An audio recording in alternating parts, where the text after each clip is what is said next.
The map made a dry, papery sound when Dean unfolded it across the dining room table. "There," he said, flattening one corner with Evelyn's blue sugar bowl.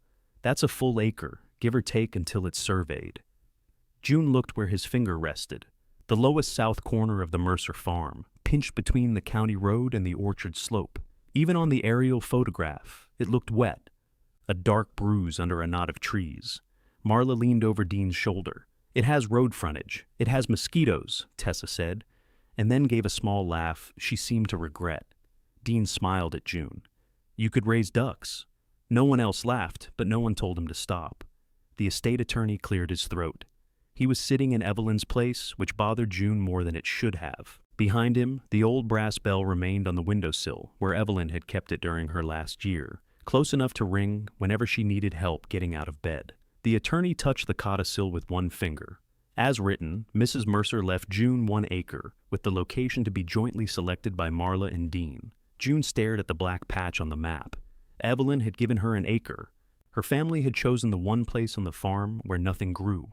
3 days earlier, they had buried Evelyn in a navy dress she had always complained was too tight in the shoulders. Now, the house smelled of funeral lilies, coffee, and the ham Tessa had reheated twice without anybody eating much of it. Foil-covered casserole dishes occupied every flat surface. Someone had put a bowl of ambrosia salad on top of the washing machine. The attorney continued reading, although there was not much left to surprise anyone. Marla received the farmhouse and its surrounding lawn.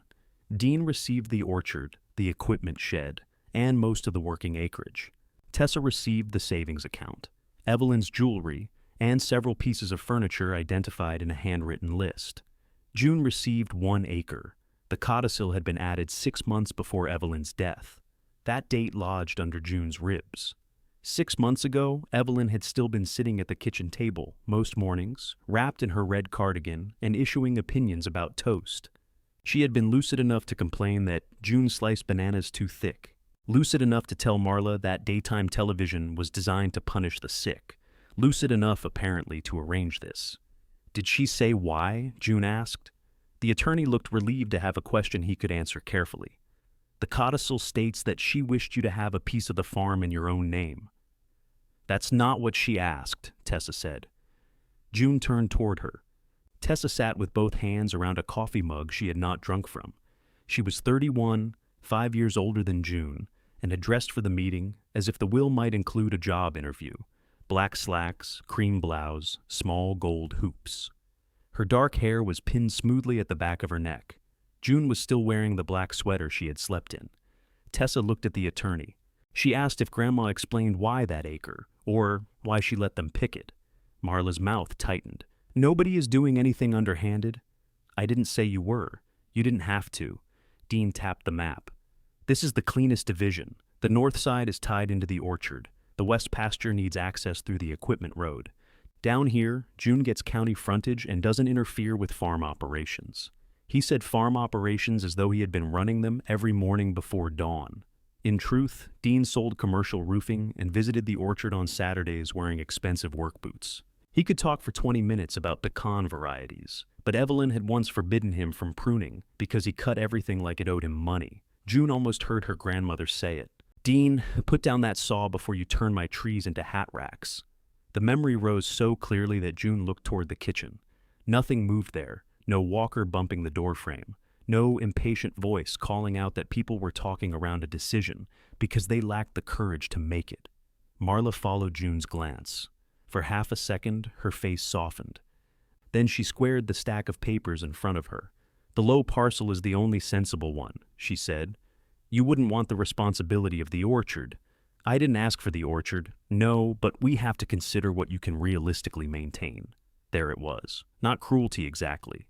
Marla could be kind in ways that felt like being tucked into a bed you had not agreed to lie in. She had paid for a home health aide after Evelyn's first fall. When Evelyn sent the woman away, Marla had paid for another. She mailed June checks marked groceries in the memo line, and later told relatives that June had been helping out at the house. Helping out had meant bathing Evelyn, arguing with insurance companies, changing sheets at 2 in the morning, and learning how to make chicken taste like something when salt was forbidden. It had also meant free rent. June knew that. Marla had made sure she knew it. "Can I see the map?" June asked. Dean slid it across. His fingertip left a faint crescent of grease near the road. He had been eating ham with his hands. The parcel was worse up close. June knew that corner. Everybody did. It held a collapsed brick washhouse, thorny vines, and a shallow sheet of brown water after every rain. Evelyn used to call it the lower garden, though June had not seen anything resembling a garden there in years. When she was strong enough to walk the farm, Evelyn avoided that slope because the ground shifted under her cane. "How much of it floods?" Tessa asked. "Water stands there," Dean said. "That's different. Different from flooding." "It drains eventually." Marla gave Tessa a warning look. "There's no need to make this ugly." June nearly smiled. The phrase was so perfect that it seemed polished from years of use. Nothing in the Mercer family became ugly when it happened. It became ugly when somebody named it. The attorney explained that the acre would need to be surveyed before the deed could be prepared. His voice moved around June without entering. She looked at the bell on the windowsill and remembered the last time Evelyn had rung it. It had been just after midnight. June had come in expecting medicine or water and found her grandmother awake, staring at the ceiling. "I made a mess of things," Evelyn had said. June assumed she meant the sheets. By then, Evelyn sometimes became confused after dark, embarrassed by what her body could no longer manage. "You didn't," June had told her. "Everything's fine." Evelyn had gripped her wrist with surprising strength. "Don't let them tell you what a thing is before you've had a chance to look at it." At the time, June thought she meant the illness, or dying, or possibly the terrible peach cobbler Marla had brought that afternoon. Now Dean was offering her a swamp, and Evelyn's sentence felt less like wisdom than a private joke whose punchline had died with her. "Fine," June said. Tessa set down her mug. "You don't have to answer today." "Yes, she does," Marla said, then corrected herself. "I mean, we all need to move forward. There are filings, insurance, utilities." "The electricity is staying on," June said. Marla's eyes flicked toward the attorney. "Of course, for now." The room went still enough that the refrigerator motor sounded loud. June looked at her aunt. "How long is for now?" Marla pressed her lips together. She had cried hardest at the graveside, one hand braced on the coffin as if she might hold it above the ground. Now she reached for June's wrist, and June moved her hand before Marla could touch it. "The house belongs to me under the will," Marla said quietly. "I need to decide what I'm doing with it." "I thought 30 days would be reasonable," Tessa whispered. "Marla, what? Should I pretend this conversation won't have to happen?" June folded the map along Dean's creases.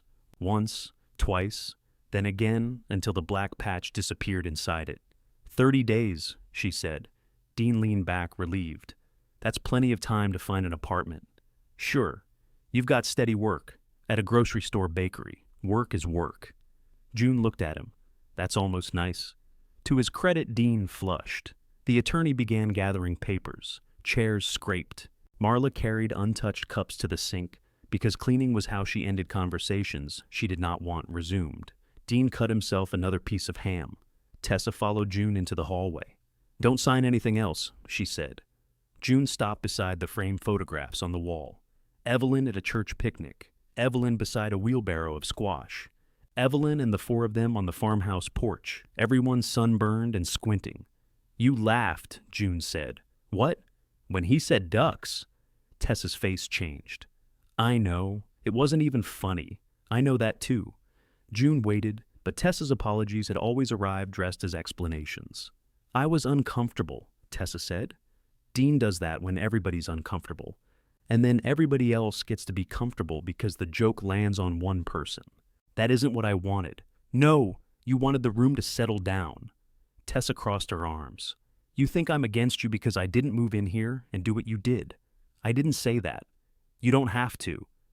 June almost laughed at the echo of Marla, but she was too tired. "You came every Sunday with groceries. That sounds like an accusation when you say it. It's a fact. I had a job. I have a mortgage. I live 40 minutes away. And I live 12 feet from Grandma's bell." Tessa glanced toward the windowsill. The anger went out of her so quickly that June wished it had stayed. Anger was easier to refuse than grief. "I should have come more," Tessa said. June leaned against the wall. "I should have asked you to." For one fragile second, they stood on the same side of the loss. Then Tessa said, "But you should still take the acre." June straightened. "It's land in your name," Tessa continued. That's more than most people get, and fighting Marla and Dean would eat up everything Grandma left. You mean everything she left you? Tessa flinched. June hated herself for the accuracy of it, which was not enough to make her take it back. That night, she lay in the narrow room beside Evelyn's and listened to the house fail to ask anything of her. No bell, no cough, no television turned too loud because Evelyn denied needing hearing aids. On the dresser sat June's bakery visor, 2 overdue envelopes, and a brochure from the horticulture program she had left folded in a drawer for nearly 3 years. At 2:13 a.m., the pipes knocked. June was out of bed before she remembered there was nobody to check. The survey was scheduled for the following Thursday. Dean chose the company, then seemed offended when June called to confirm the appointment herself. Rain fell for 2 days beforehand, leaving the south corner shining through the trees. Calvin Reed arrived in an old white truck with mud on the doors and a travel mug balanced against the dashboard. He was broad-shouldered, gray-bearded, and unimpressed by Dean's attempt to explain surveying to him. Marla wore rubber boots that had never seen mud. Tessa came straight from work. Dean carried the folded map under his arm. June stood closest to the briars. Calvin found the road marker, checked his instrument, and began working toward the ruined wash house. The family followed until the ground softened. Then Marla and Tessa stopped. Dean kept going long enough to sink one polished boot to the ankle. "Good land," June said. Dean gave her a look. Calvin did not smile. He was studying something beneath the vines. He set down his equipment, pulled on gloves, and cleared wet leaves from a line of old brick. "What is it?" Marla called. He did not answer immediately. He followed the bricks several yards, then drove his probe into the soil. Metal struck something solid with a low, buried knock. Dean checked his watch. "If you've got enough for the corners, we don't need the archaeology tour." Calvin lifted his head. His gaze moved from Dean to Marla, then to Tessa, and finally settled on June. "No," he said. "I'd like all of you to stay." Dean stopped walking. Calvin bent again and scraped mud from the bricks with the side of his glove. They were laid 2 across, slightly angled, their edges softened by years underground. He exposed enough to show that they continued beneath the briars in both directions. "This isn't a foundation," he said. "Not here." "What is it?" Tessa asked. "Channel, most likely." "For what?" Calvin looked downhill. "Water, usually." Dean made a sound through his nose. "We know there's water. That's the problem." Calvin picked up the probe and moved farther into the growth. June followed. Blackberry canes caught her sweater, and one thorn dragged across the back of her hand. Behind her, Marla said something about ruining her boots. At the edge of the collapsed wash house, Calvin found another strip of brick, this one bordering a shallow depression filled with leaves. June had always assumed the hollow was a place where the roof had fallen in. Calvin pushed his probe through the leaf mold, struck stone, moved 6 inches, and struck stone again. He cleared a small patch with his boot. Flat rocks appeared beneath the mud in a careful overlapping line. "Field tile?" Dean asked. "Older than that." Dean stepped closer despite his muddy boot. "How old?" Calvin shrugged. "Could be 70 years, could be 100. People used what they had." Marla remained on firmer ground with her arms folded. "I don't understand why this changes the survey. It doesn't change my measurements." Calvin pointed toward the trees. "It may change where you think the water comes from." June looked uphill. The orchard road crossed the slope in a pale gravel band. Beyond it, the pecan trees stood in long, disciplined rows, their branches still bare except for small knots of new growth. Calvin walked toward the road, stopping every few yards to probe. Sometimes he struck nothing. Sometimes the metal answered with that same buried knock. Slowly, an invisible curve took shape beneath his movements. "This ground was laid out to drain," he said. "Those stones are carrying water from higher up." Or they were. Dean's jaw shifted.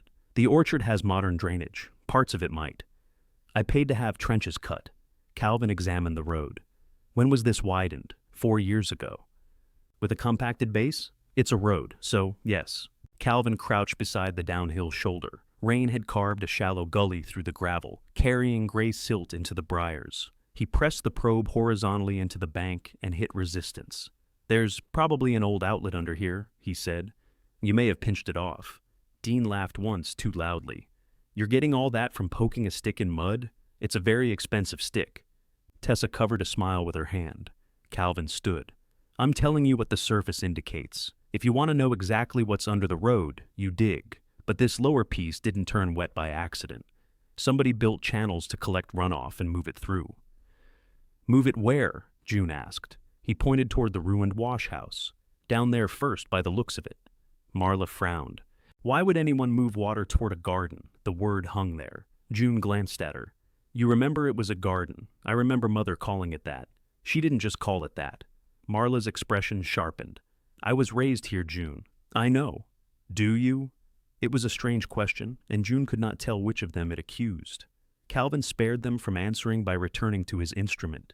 He set a rod, checked an angle, and sent June toward the road with a bright flag. Dean followed close behind, offering corrections Calvin did not request. The actual survey took another hour. The acre was not a neat square. It widened along the road, narrowed near the orchard slope, and included the wash house ruins, the dark hollow, and several uneven terraces buried beneath thorn and honeysuckle. Calvin marked each corner with pink ribbon. The ribbons looked absurdly cheerful against the wet branches. At the southern edge, he pushed through a stand of privet and found a low stone wall. June could barely see it until he pulled away the vines. The stones formed a shallow arc, opening toward the road. Calvin studied the ground within it. There. There, what? Dean asked. Cistern, I'd guess. June stepped over the wall before anyone could stop her. In the center of the enclosure, beneath years of leaf litter, lay a round concrete cover with an iron ring set into it. Moss concealed half the surface. She knew the ring. Not from any recent memory.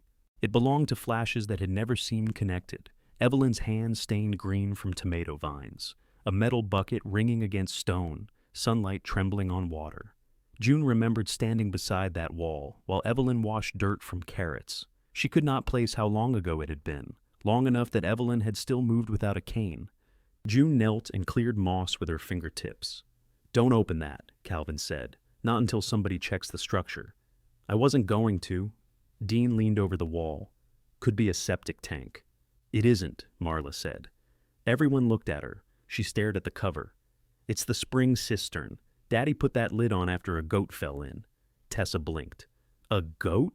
Goats are deeply committed to bad decisions. For the first time since the funeral, Marla sounded like herself. Not the executor, not Evelyn's grieving eldest daughter, but the woman who could imitate every deacon at church and once drove 3 miles with a birthday cake on the roof of her car. Dean's mouth twitched. That goat lived, out of spite. They smiled at each other across the wall, briefly made younger by a story June had never heard. Then Marla noticed June watching, and the moment closed. The spring dried up, she said. Years ago. Or the feed is blocked, Calvin said. Dean turned on him. Do you appraise land now too? No, because you're making a lot of assumptions. I'm pointing out features inside the parcel you selected, features that cost money to fix. Most land does. Calvin said it without judgment, but Dean heard judgment anyway. June stood and wiped her muddy palms on her jeans. So, this is the acre? Once I verify the bearings and calculate the area? Yes. Near enough that any adjustment should be inches, not yards. And the channels? They're yours if they're inside the line. Anything extending uphill gets more complicated. Water doesn't pay much attention to deeds. Marla stepped around the wall. June, you understand that nothing he's said makes this buildable. I didn't say it did. There's no power, no water service, no septic approval. I can see that. I just don't want you getting some idea and then claiming we misled you. June looked at the pink ribbons. You called it useless before we came down here. Dean's face reddened. I did not use that word. You said ducks. That was a joke. It was a bad one, Tessa said. Dean stared at her. Thank you, Switzerland. Tessa slipped her hands into the pockets of her slacks. Switzerland just got tired. Calvin began packing his equipment. Whatever interest he had in the family stopped at the line where their voices sharpened. June appreciated him for that. She waited until he carried the tripod to his truck, then followed. Mr. Reed? Calvin is fine. Did you know this was here? No, but you knew something. He opened the truck bed and slid the tripod inside. I knew the ground didn't match the way your uncle described it. How? The old contours, mostly. And brick channels aren't decorative. June glanced back. Marla was using a tissue to wipe mud from her boots. Dean stood on the gravel road with his hands on his hips, surveying the orchard as if it had betrayed him. Tessa remained beside the cistern. "Is it worth anything?" June asked. Calvin shut the tailgate gently. "Everything is worth something to somebody. That's not a useful answer, is it? No. Then here's the useful one. Don't spend money because an old drain looks promising. Don't let anybody tell you it's worthless because it needs work. Get the cistern inspected. Get the soil tested. Watch where the water moves during a hard rain. That sounds like spending money. Watching rain is still free in this county." She smiled despite herself. Calvin reached for the driver's door, then paused. "Your grandmother used to sell produce along this road, didn't she? You knew her? Knew of her? My wife bought beans here before the grocery stores learned to call everything local." He nodded toward the briars. "Might have been up there. Memory moves fences." Then he climbed into the truck and left them with the pink ribbons. Marla drove back to the house without offering June a ride. Dean stayed to inspect the road. Tessa waited beside her sedan, but June said she wanted to walk. The farm looked different when she followed the slope uphill. Not better. The acre was still wet, the wash house still fallen, and the cistern might contain nothing but black water and dead leaves. Yet the land now had shapes beneath its neglect: terraces, channels, a curve that meant someone had decided where water should go, and then placed stones one by one until it went there. At the farmhouse, Marla had opened the windows. Cold air carried the lilies' heavy sweetness through every room. "I'm going to start sorting Mother's clothes," she announced. June stopped in the hallway. "Today? If I wait for the right day, I'll never do it. The funeral was 3 days ago." "I'm aware." Marla carried an empty cardboard box into Evelyn's bedroom. June followed and found her opening the closet. Evelyn's dresses hung in a dark row. Her red cardigan remained over the back of the chair, one sleeve turned inside out. On the bedside table sat a water glass, a tube of hand cream, and a paperback mystery with a grocery receipt marking page 114. Marla picked up the cardigan. "I want that," June said. Marla held it against herself as though checking the size. Mother left clothing to be divided. She wore it every morning. "I know what she wore. Then you know I put it on her." The cardigan sagged between Marla's hands. June expected an argument. Marla could turn possession into principle with remarkable speed. Instead, she crossed the room and placed it in June's arms. "It still smells like her," she said. That was worse. June pressed the wool to her chest. Beneath the medicinal hand cream and laundry soap, there was the faint powdery scent of Evelyn's skin. Marla turned back to the closet. "Take the blue robe too." "I hated that thing." "Because you gave it to her?" "Because I paid $80 for it, and she used it to wipe coffee off the floor." A laugh escaped June before she could stop it. Marla laughed too, but hers broke in the middle. She gripped the closet door and lowered her head. June stood 3 feet away holding the cardigan.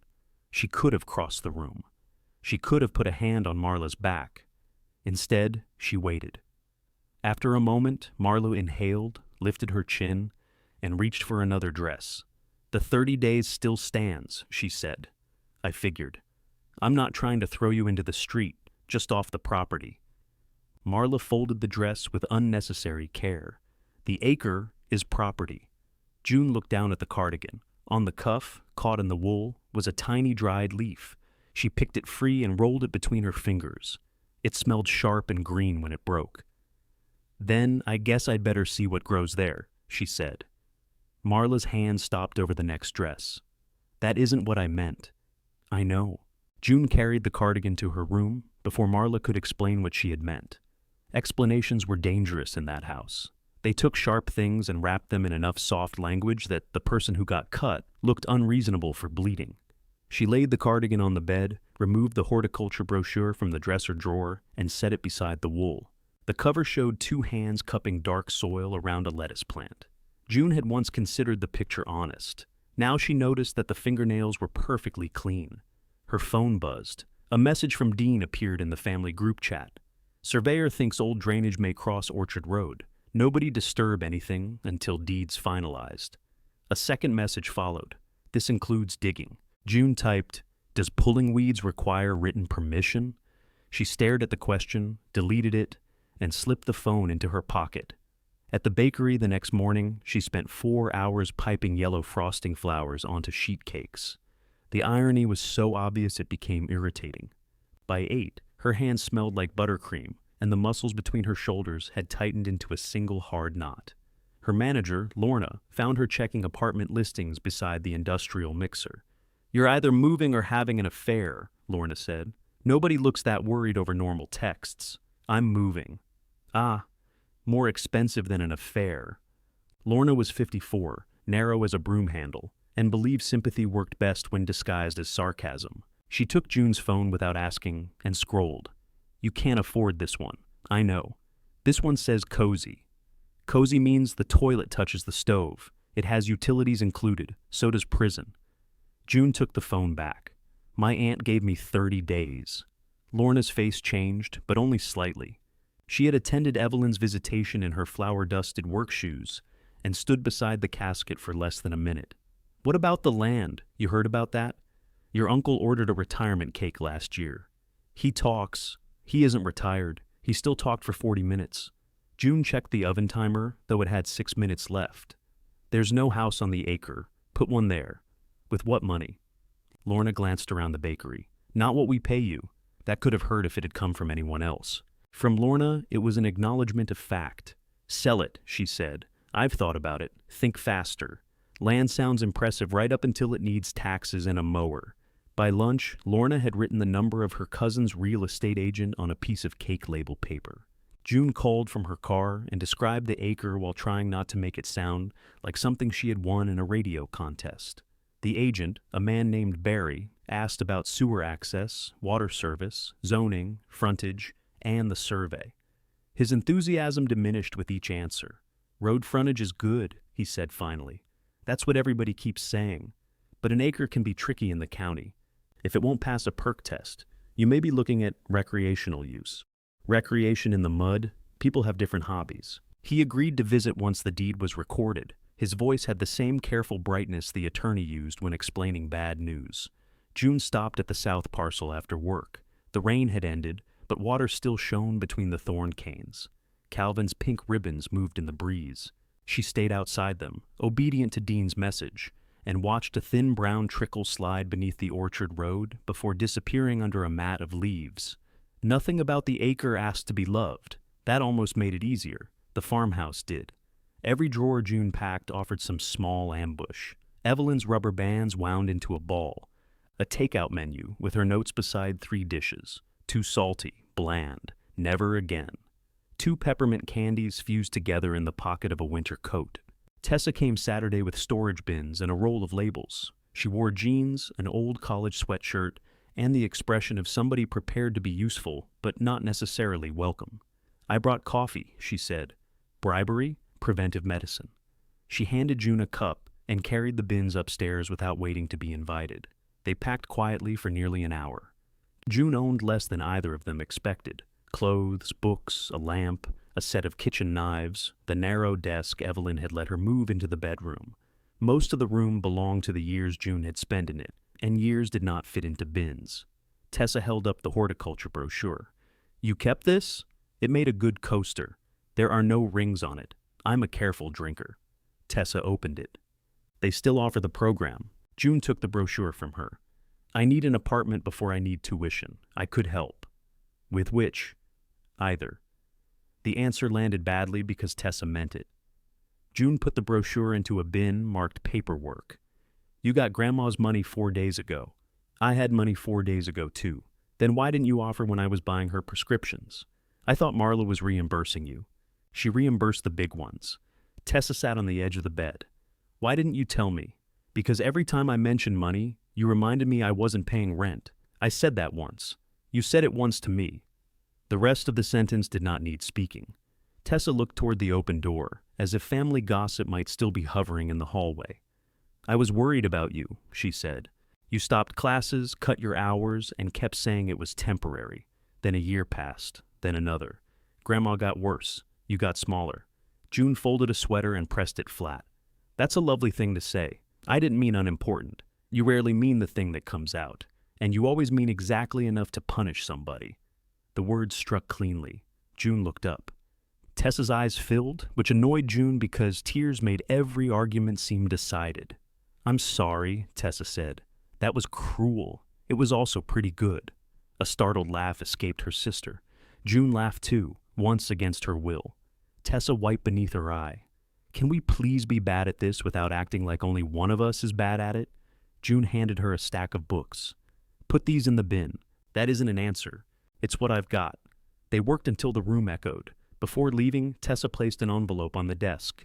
June pushed it back. No, it's not inheritance money. I don't care what year the money was born. It's enough for a deposit. No. June, if I take that, you'll start trying to make decisions for me. I already do that for free. I've noticed. Tessa left the envelope anyway.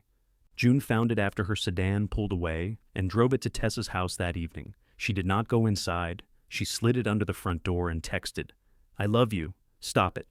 Tessa replied, I love you too. You're exhausting. By the second week, June had seen 4 apartments. One smelled of cigarettes beneath fresh paint. One had a bathroom door that could not open fully because it struck the sink. The cheapest was a room above a laundromat on Ash Street, reached by an exterior staircase with a handrail that moved if touched. The owner lived in the unit across the hall. Mrs. Alvarez was a retired respiratory therapist with silver hair, red glasses, and no patience for cosmetic descriptions. The ceiling stains are old, she said. The laundromat pipes knock when somebody runs the big machines. You'll hear music from the nail salon on Fridays, and the closet is insulting. June looked inside the closet. That is personal, she agreed. The rent is what I told you. No surprise fees. You clean the stairs twice a month. The room had 2 windows, a narrow kitchenette, and enough space for Evelyn's chair if June decided to bring it. It also had a lock Marla did not own. I'll take it, she said. Moving day arrived in a cold drizzle. Dean brought his pickup. Tessa came with packing tape and refused to mention the returned envelope. Marla stood in the hallway directing traffic until June handed her a lamp and told her to be useful. For 2 hours, grief wore the ordinary clothes of irritation. Not that box on top. I wrote fragile. You wrote it in pencil. Pencil is a recognized form of writing, Dean. Who packed this? It weighs as much as a transmission. Those are books. Why do you own books about dirt? So I can identify where to bury you. Dean laughed hard enough that he nearly dropped the box. Even June smiled. Marla carried the red cardigan downstairs, draped over both arms. She had placed it in a garment bag. It doesn't need that, June said. It had a leaf caught in it. I took the leaf out. There were crumbs in the pocket too. Those were probably Grandma's. That does not improve them. At the truck, Marla adjusted the garment bag so it would not crease. Her fussing slowed. Your room looks strange empty. It was never my room to you. Marla kept her eyes on the zipper. That's not fair. June waited. Marla looked toward the house. When Mother called, it was always because something was wrong. A bill, a fall, the furnace.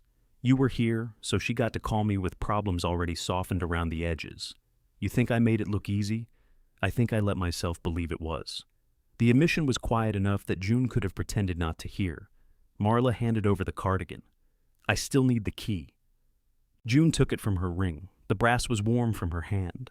For one wild moment, she wanted to throw it into the wet grass. Instead, she placed it in Marla's palm and closed Marla's fingers over it. At the room above the laundromat, the 4 of them arranged furniture badly and disagreed about where the bed should go. Dean repaired the loose handrail without being asked. Tessa stocked the refrigerator with groceries, then claimed she had bought them for herself by mistake. Marla wiped every kitchen shelf twice. When they left, silence came down around June. It lasted 30 seconds.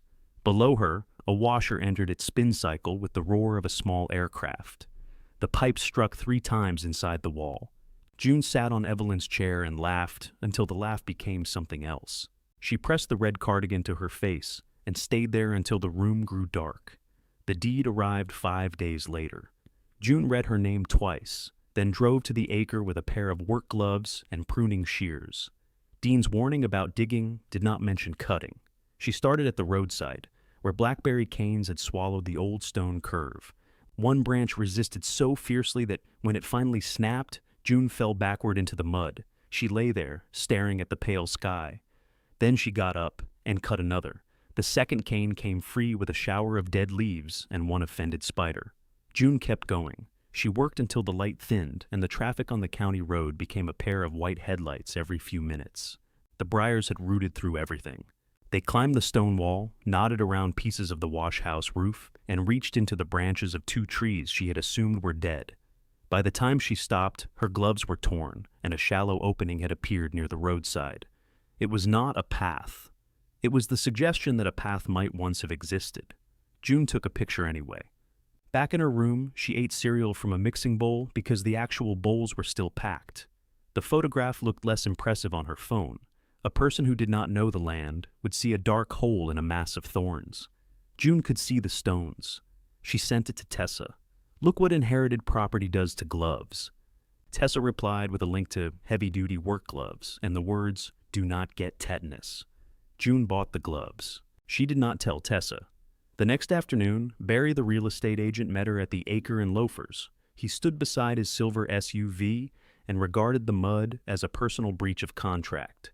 "I should have worn boots. You should have." He was younger than he had sounded on the phone, with carefully trimmed facial hair and a quarter zip embroidered with the name of his agency. He put blue covers over his shoes, which helped for 6 steps. June showed him the road line, the pink flags, and the areas she had cleared. Barry nodded often without touching anything. "Good visibility from the road," he said. "Through the briars? Vegetation is fixable, so is plumbing. It still costs money." He glanced at her, deciding whether she was joking. "Have you applied for a perk test?" "Not yet." "Checked power connection costs?" "No." "Water?" "There's an old spring cistern." "That's not the same thing as a permitted well." "I know." Barry removed his phone and took several photographs from angles that avoided the collapsed wash house. Then he walked the frontage, using long strides as if measurements might become more favorable if performed confidently. "I could list it," he said. "There's always somebody looking for a small piece. For how much?" He named a figure low enough that June initially thought he meant his commission. "That barely covers a year of rent. It's an acre with significant limitations. My family called it road frontage, like I'd won oceanfront property. Road frontage matters. But buyers want to know what they can do once they get off the road." "What can they do?" Barry looked toward the wet ground. "Possibly hunt." "On 1 acre?" Very patiently. He smiled. June did not. "The other market would be an adjacent owner," he said. "Your uncle might buy it back." The idea made her stomach tighten. Not because she loved the land. She had spent fewer than 6 hours on it, and most of those had involved bleeding. But Dean buying it for less than the cost of a used pickup would complete the joke too neatly. Anyone else? Maybe somebody who wants a garden. June looked at the thorns. They'd have to be optimistic. Land buyers generally are. He promised to send her a sample listing agreement and left with mud soaking through the blue shoe covers. June stood beside the road until his SUV disappeared. Then she walked to the cistern and sat on the stone wall. A breeze moved through the exposed canes. Without their leaves, the branches made a faint clicking sound. Somewhere under the wall, water dripped at slow, regular intervals. She heard it only because she had stopped thinking. June pressed her palm to the mossy stones and listened. Drip. Pause. Drip. The spring was not entirely dry. That small sound cost her $85. It led to a call with the county extension office, a soil testing kit, and an appointment with a well and cistern contractor named Ron, who arrived wearing rubber overalls and the resigned expression of a man accustomed to finding animals in places animals should not be. "I'm not opening it if the lid's unstable," he told her. "Good, I'm not climbing in it. Even better. If there's a snake, you'll leave it there and never tell me." Ron looked at her approvingly. "You've dealt with this before." "With snakes?" "With old country plumbing." He checked the lid, set braces, and lifted it just far enough to shine a light through the opening. June leaned forward until he put out one arm to stop her. "Stay back." The beam moved across old brick, roots, and a dark surface far below. "There's water," he said. "How much?" "Enough to reflect light. That's all I'm promising." He lowered a weighted line, measured, then checked again. The cistern held several feet of water, but debris clogged the intake and the overflow channel had partly collapsed. Restoring it would mean pumping it out, cleaning it, repairing the brick lining, testing the water, and replacing the old hand pump. Ron named an estimate. June laughed. He waited. "I'm sorry," she said. That was an involuntary medical response. I can close it back up for the inspection fee. Please do. When the lid settled into place, the dripping below sounded farther away. Ron wrote the estimate on a carbon form. Don't drink from it. I wasn't planning to. Don't wash produce in it. I don't have produce. Then you're ahead. She liked him, despite the bill. The soil test was kinder. June mailed samples from 3 parts of the acre and received results showing rich loam, slightly acidic, with high organic matter in the upper terraces. The lowest section was waterlogged, and one sample showed years of nutrient imbalance, but the report did not describe dead ground. It described ground with problems. June understood problems. She printed the results at the library and spread them across the small table in her room. Beside them lay Barry's proposed listing agreement. He recommended pricing the acre low enough to attract cash buyers and warned that it could remain on the market for months. Below, the laundromat's dryers rumbled. Mrs. Alvarez knocked once and entered carrying a plate covered in foil. "You looked pale on the stairs," she said. "I work in a bakery. Pale is our uniform. Eat anyway." Under the foil were 2 chicken enchiladas. June made room for the plate among the soil reports. Mrs. Alvarez picked up a page. "Are you farming? I'm considering failing to sell land. That is a very specific career." June showed her the listing agreement. Mrs. Alvarez read the asking price and clicked her tongue. "My brother paid more for a base boat. Did the boat have a bathroom? No, it barely had a bottom." June folded the listing agreement. "The acre won't support a house unless it passes a septic test. There's no water service. The cistern repair costs more than my car is worth. Your car is not a strong measure. That's fair. Do you need to sell? I need money. Those are related questions, not the same one." Mrs. Alvarez said things like that and then refused to explain them. She uncovered the enchiladas and pushed the plate toward June. The next hard rain arrived overnight. June woke to water ticking against the window and remembered Calvin's advice. Watch where it moves. At 6, before her bakery shift, she drove to the farm with a flashlight and Evelyn's old raincoat over her uniform. Water spilled off the orchard slope in silver sheets. It struck the raised gravel road, spread along the uphill shoulder, then forced itself through 2 narrow cuts. One stream ran over the road and poured directly into June's lowest ground. Another vanished into the gravel near the place Calvin had probed. The old drains were taking some water, not enough. June stepped through ankle-deep mud, following the flow. Beneath the briars, water moved along the exposed brick channel toward the cistern. The channel had not been designed to make the ground wet. It gathered what was already coming down and gave it somewhere to go. Near the wash house, leaves and branches formed a dense plug. Water backed around it, spreading over the terrace. June crouched and pulled at the debris. The mass shifted. Brown water surged through the opening, soaking her sleeves and carrying a branch past her knee. For several seconds, the channel cleared with a noise like a bathtub draining. Then the flow stopped against something deeper. "June!" Dean's voice came from the road. She stood. He descended the slope in a green rain jacket, boots sliding. "What are you doing?" "Watching rain." "With your hands?" "It was clogged. I told you not to dig. I'm pulling leaves. You don't know where that channel goes. Neither do you. It could run under my road. It does run under your road. That's why all this is happening." Dean looked uphill. Water had begun cutting across the gravel, carrying pale stones into the orchard. That road has been there 4 years, and this drain has been here longer. "You don't know that." "Calvin does." Calvin said, "Probably." People hear one expert use the word probably, and suddenly it's scripture. June wiped rain from her eyes. "You came down here because your road is washing out. I came because I saw your car. You saw the road first." Dean's silence answered. June pointed to the blocked channel. "If we find the old outlet and open it, the water might stop backing up. We are not cutting into my road based on a mite. Then help me clear this end." He looked at the mud around her boots. "I have a meeting." "Of course you do. That doesn't mean I don't work. I didn't say it did. You have a way of not saying things. Apparently it ran in the family." Dean climbed back toward his truck. At the road, he turned.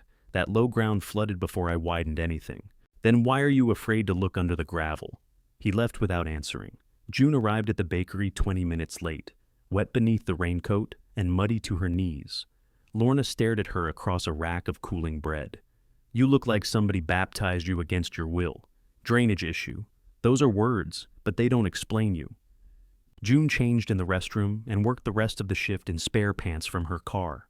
At 10, a woman came to pick up 4 dozen rolls and a lemon sheet cake for a restaurant luncheon. She was tall, with a patterned scarf wrapped around her hair, and the calm, direct gaze of someone who expected the world to answer plainly. Lorna introduced her as Amara Lewis, owner of Juniper Table. Amara watched June carry the rolls to her car. Mercer, she said, reading June's name tag. Any relation to Evelyn Mercer? She was my grandmother. Amara's expression softened. I'm sorry, I used to buy greens from her. June shifted the box in her arms. From the lower garden? That's what she called it. What did it look like? Amara smiled at the question, like somebody had argued with every weed personally and won. June thought of the dark ground, the buried channels, the acre no buyer wanted. I'm losing the argument so far, she said. Amara opened the car door. Then, you're growing something? June should have said no. Instead, she heard herself answer, not yet. Amara rested one hand on the open car door. What are you thinking of planting? The honest answer was nothing. June had not moved beyond mud, debt, and the faint insult of Barry's suggested price. Still, the question opened a drawer in her mind that had been closed for years. What did you buy from her? Mustard greens. Kale before kale had public relations. Pears when she had them. Those little yellow tomatoes that split if you looked at them wrong. Ground cherries, that was the name. She called them foolishness and charged me extra. June smiled. That sounds right. She grew sorrel too. Nobody else around here bothered. Did people actually eat it? I did. Restaurant owners eat anything if they can put it on a small plate. Amara laughed. Your grandmother said the same thing. Lorna appeared in the bakery doorway with the lemon cake balanced against her hip. I don't mean to interrupt this agricultural reunion, but frosting gets nervous in parking lots. June loaded the cake into Amara's back seat. Before closing the door, Amara reached into the car and found a business card. If you decide to grow, call me. I don't know if I can. Then call me after you know. She did not promise money, equipment, or a standing order. She left with her rolls and cake, taking the smell of lemon frosting with her. Lorna watched the car pull away. You're going to grow vegetables now? No? You said not yet. I was being polite. You're never polite by accident. June carried the empty bread trays inside. During her lunch break, she searched wholesale prices for herbs. That evening, she opened the soil reports again. Before bed, she watched 3 videos about restoring old garden terraces and distrusted all 3 presenters because none of them appeared to sweat. At 2 in the morning, a washer below entered a violent spin cycle. June lay awake while the floor hummed beneath her bed and calculated how many bunches of kale it would take to pay for a replacement cistern pump. Too many. She calculated time. Still too many. At 3, she emailed Barry and told him not to list the acre yet. His reply came at 7:17. Understood. Optimism is free for the first 90 days. Call me when it gets expensive. June could not decide if she liked him. She began with the upper terrace because it drained first after rain. That was not optimism, she told herself. It was information gathering with pruning shears. The heavy gloves Tessa had recommended kept the thorns out, though they made her fingers clumsy. June cut briars in sections, dragged them into a pile near the road, and uncovered the low retaining edge beneath them. The stones were not pretty. Some leaned outward. Roots had pushed others loose, but the terrace still held. Under the dead vines, green shoots had begun rising from several thick crowns. June crouched, brushing leaves aside. Rhubarb, maybe, or burdock. She took pictures and checked them against an identification app which offered 3 confident answers and 1 poisonous plant. She left the shoots alone. The next morning, she stopped at a farm supply store and bought seed starting mix, cell trays, kale, chard, dill, parsley, thyme, and 1 packet of ground cherries she could not justify. The total at the register made her put back a new shovel. At the room, she spread newspaper over the small table and filled trays while Mrs. Alvarez watched from the doorway. You told me you were failing to sell land, Mrs. Alvarez said. I've expanded into failing to germinate seeds. That is growth. It's something. The south-facing window held only 4 trays. June balanced 2 more on Evelyn's narrow desk and placed another on top of the refrigerator, although the light there was terrible. She labeled everything with strips cut from a yogurt container. For 3 days, nothing happened. On the 4th, a loop of green appeared in the dill tray. June bent over it with both hands on the table. It was barely a plant. It was a pale hook lifting a black seed coat through the soil. The sight of it struck her with such force that she straightened and looked around, embarrassed to be caught. No one was there. She took a photograph and did not send it to anybody. At work, Lorna found her smiling into the mixer.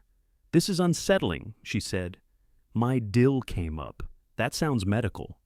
By the end of the week, the chard had germinated unevenly, the kale too enthusiastically, and the parsley not at all. June rotated the trays before work and misted them after. She remembered more than she expected: how to avoid damping off, when to thin, how close to hang a light. Remembering did not feel triumphant. It felt like discovering a room in her own house that she had sealed and forgotten. She ordered one inexpensive grow light and regretted it before the confirmation email arrived. Tessa came to the Acre on Sunday wearing the same heavy gloves. June looked at them. "You bought yourself a pair? I was worried you'd steal mine. You didn't have any. You can't prove that." Tessa carried a lidded cup of coffee in each hand and had tucked a pair of long-handled loppers under one arm.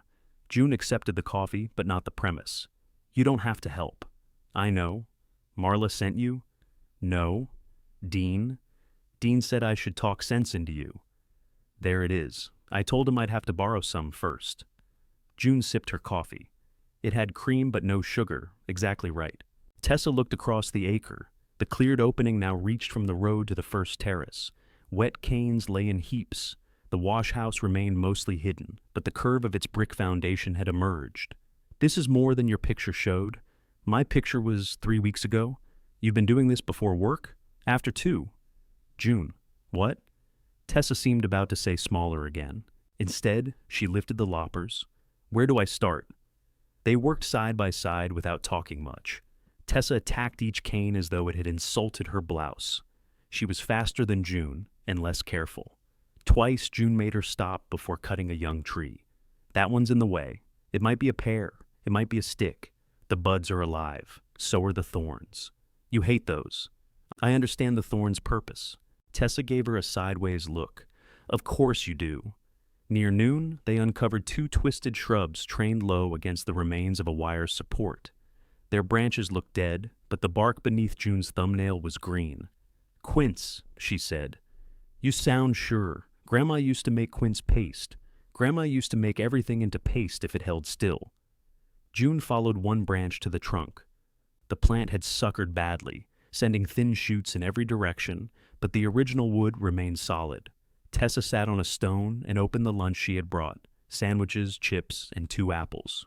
"Is this what you want to do? Eat?" "With the acre." June accepted a sandwich. "I don't know. You bought seeds. How do you know? You sent me a picture of the dill." June stared at her. Tessa took a bite. "At 2:14 in the morning. I absolutely did not." Tessa held up her phone. The message showed a blurry green loop and no words. June checked her own messages. There it was, sent half asleep. "I meant to send that to myself." "Yourself must have been moved." She sent back 6 heart emojis. June laughed and put the phone away. Tessa's smile faded gently. "You sounded like you when you talked about the quince. What does that mean? Before Grandma got sick, you used to talk like every plant had personally hired you. That sounds exhausting." "It was. I learned more about leaf mold than I wanted." June picked at the sandwich crust. "I can't live off 1 acre. No, I can't even build on it yet." "I know. The cistern estimate is ridiculous." "Okay. And Dean won't let me touch the road." Tessa looked uphill. "It's his road. It's sitting on the drain? Probably." June turned toward her. "I said probably," Tessa added. Calvin said probably. "It's an annoying word, but it counts." They ate in silence. The ground smelled wet and sharp where the roots had been exposed. "I might do herbs," June said. "Greens, small quantities. For the restaurant woman? Maybe." She didn't offer anything. "That makes you trust her?" "A little." Tessa nodded as if this made sense. When they returned to work, a truck slowed on the county road. Dean pulled onto the shoulder and lowered his window. "Having fun?" he called. Tessa held up the loppers. "More than you are." Dean parked and came through the opening. His gaze moved over the cleared stones and stopped on the quints. You found those old things. You knew they were here? June asked. I knew there used to be shrubs. They're quints, if you say so. He nudged a cut cane with his boot. You planning to burn this pile? No. Good. Smoke blows toward the orchard. I'm aware of wind. I'm just asking. You're never just asking. Dean looked at Tessa for support. She became fascinated by her sandwich wrapper. He shoved his hands into his jacket pockets. Ryan's coming out next week to look at the barn. He may use it for events, so we need the farm looking decent from the road. June glanced at her brush pile. Are my thorns lowering the elegance? I'm saying we all have plans. This is my land. I know whose land it is. You don't have to say it every time. I said it once. Feels like more. Dean walked toward the wash house and inspected the exposed brick. If you're serious about clearing, I've got the old rear tine tiller in the equipment shed. June knew that tiller. Evelyn had cursed it annually. Does it run? It believes it does. Tessa snorted. Dean ignored her. You can borrow it, but stay away from the lowest section and don't cut any channel toward my road. June studied his face. The offer was real, so was the warning. Thank you, she said. He seemed disappointed that she had not made it harder.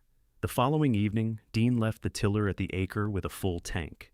June spent 10 minutes persuading it to start, and another 5 learning that it preferred forward motion to human guidance. On the upper terrace, it chewed through roots and old weeds, turning the soil into dark, rough furrows. The smell rose around June, mineral and alive. She walked behind the machine until her arms shook. At the terrace's lower edge, the left wheel broke through what looked like firm ground. The tiller lurched. June released the handles, but the machine had already tipped sideways. One wheel spun, flinging black mud over her jeans. The other sank until half the engine rested in water. June shut it off. Silence settled over the Acre. She stood ankle-deep in mud, staring at Dean's trapped tiller and the ground she had believed was ready. Then her phone rang. Dean's name appeared on the screen. June answered. Hey, Dean said. Did you get it started? She looked at the wheel disappearing into black water. Define started. A pause. What happened? The terrace ate it. What does that mean? It means your tiller is resting. June. It broke through the ground. I shut it off right away. You ran it into the wet section after I told you not to? I'm on the upper terrace. I'm coming. He hung up before she could tell him not to. June tried rocking the machine free. The handles shifted, the buried wheel made a sucking sound, and the engine settled another inch. Excellent, she told it. Dean arrived in 12 minutes, which meant he had been closer than he admitted. He came down the path carrying a tow strap and wearing the expression of a man arriving at the scene of a preventable death. I said, stay high. I did. He crouched beside the machine. Mud immediately soaked one knee of his jeans. This isn't high. It's higher than that. Everything's higher than that. Useful. Dean scraped mud away from the wheel with both hands. The hole did not behave like ordinary soft ground. Its edges crumbled into a narrow cavity running beneath the terrace. He stopped digging. What? June asked. Hand me your flashlight. It isn't dark. Then use your naturally gifted vision to look under there. She handed it over. Dean shone the beam into the cavity. A line of flat stone appeared below the roots, tilted inward. The tiller had broken through the roof of another channel. June knelt. That's why it dropped. Yes, June. Gravity remains involved. I mean, the ground wasn't waterlogged. It was hollow, which is so much better. Together they cleared enough mud to wrap the strap around the axle. Dean attached the other end to his truck and made June stand beside the tiller to guide it. If it tips toward you, let it go, he said. I know. I'm saying it because you have a habit of trying to save things after the saving becomes stupid. June looked at him. Dean looked away first. Just let go if it tips. The truck pulled slowly. The strap tightened, the tiller shifted, and mud held it with astonishing spite.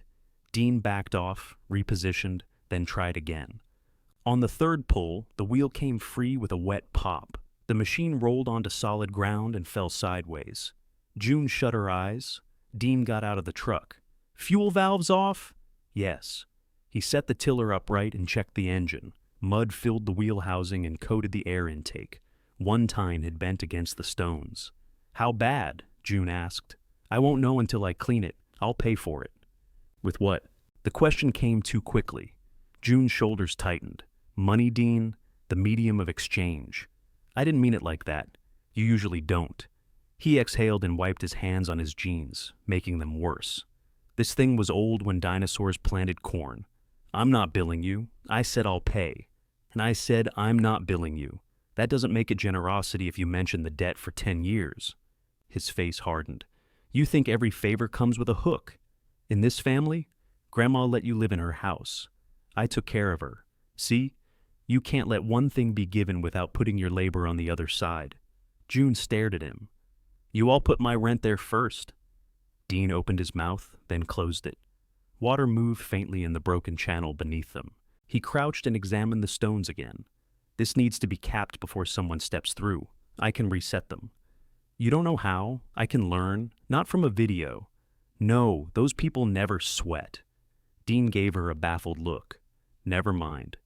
He carried 2 flat stones from the edge of the terrace and showed her how the larger one had to bridge the sidewalls without pressing inward.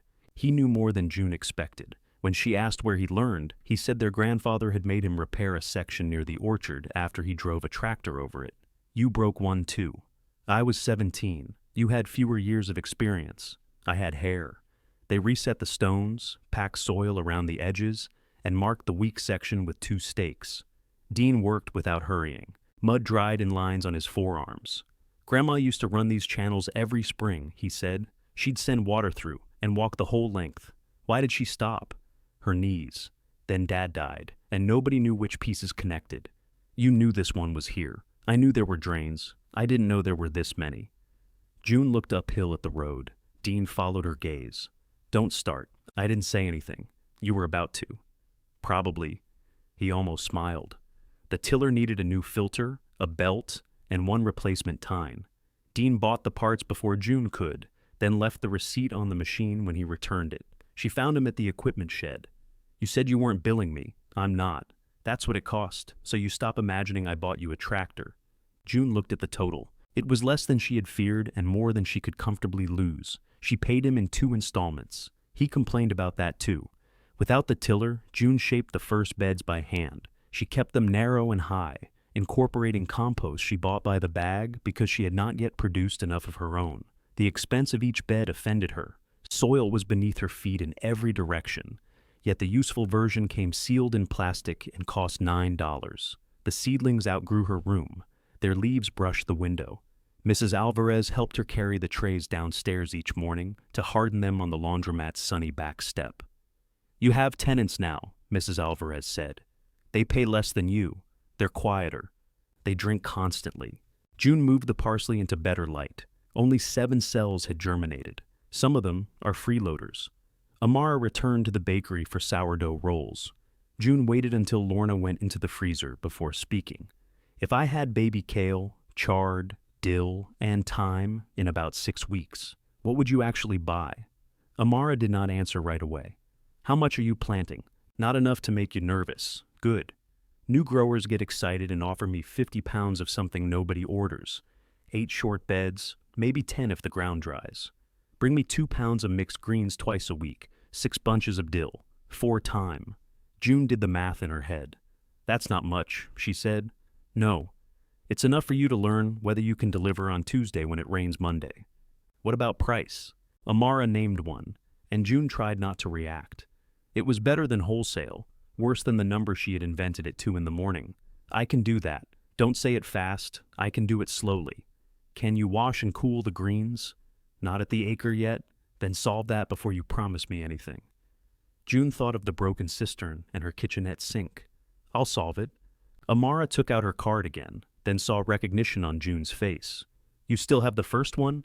In my car, where all good business records live. Beside my spare pants. Amara smiled. Call me when you have something I can taste. The arrangement was not enough to pay rent. It was enough to turn the beds from an experiment into an obligation. June transplanted on a clear Thursday evening. She set kale and chard in 2 rows, tucked dill into the edges, and covered the soil with straw. The tiny plants looked defenseless outside. In her room, they had occupied every surface and seemed vigorous. On the Acre, they were green punctuation marks in a large brown sentence. A car horn sounded from the road. Ryan Mercer climbed from a dark pickup and waved as though arriving at a reunion. He was Dean's son, 32, broad through the chest, with a close-cropped beard and the same easy smile that had gotten him forgiven for most things before he asked. "I heard you went commercial," he said. "I planted 26 kale plants. I stand corrected. International conglomerate." Ryan stepped carefully between the beds. His boots were clean enough that June wondered whether he had changed them to visit the barn. "What do you think?" she asked. "Honestly?" "No, lie with conviction." He surveyed the cleared terrace. "It looks better. I forgot all this was down here. So did everybody. Dad says you found the old water system, parts of it.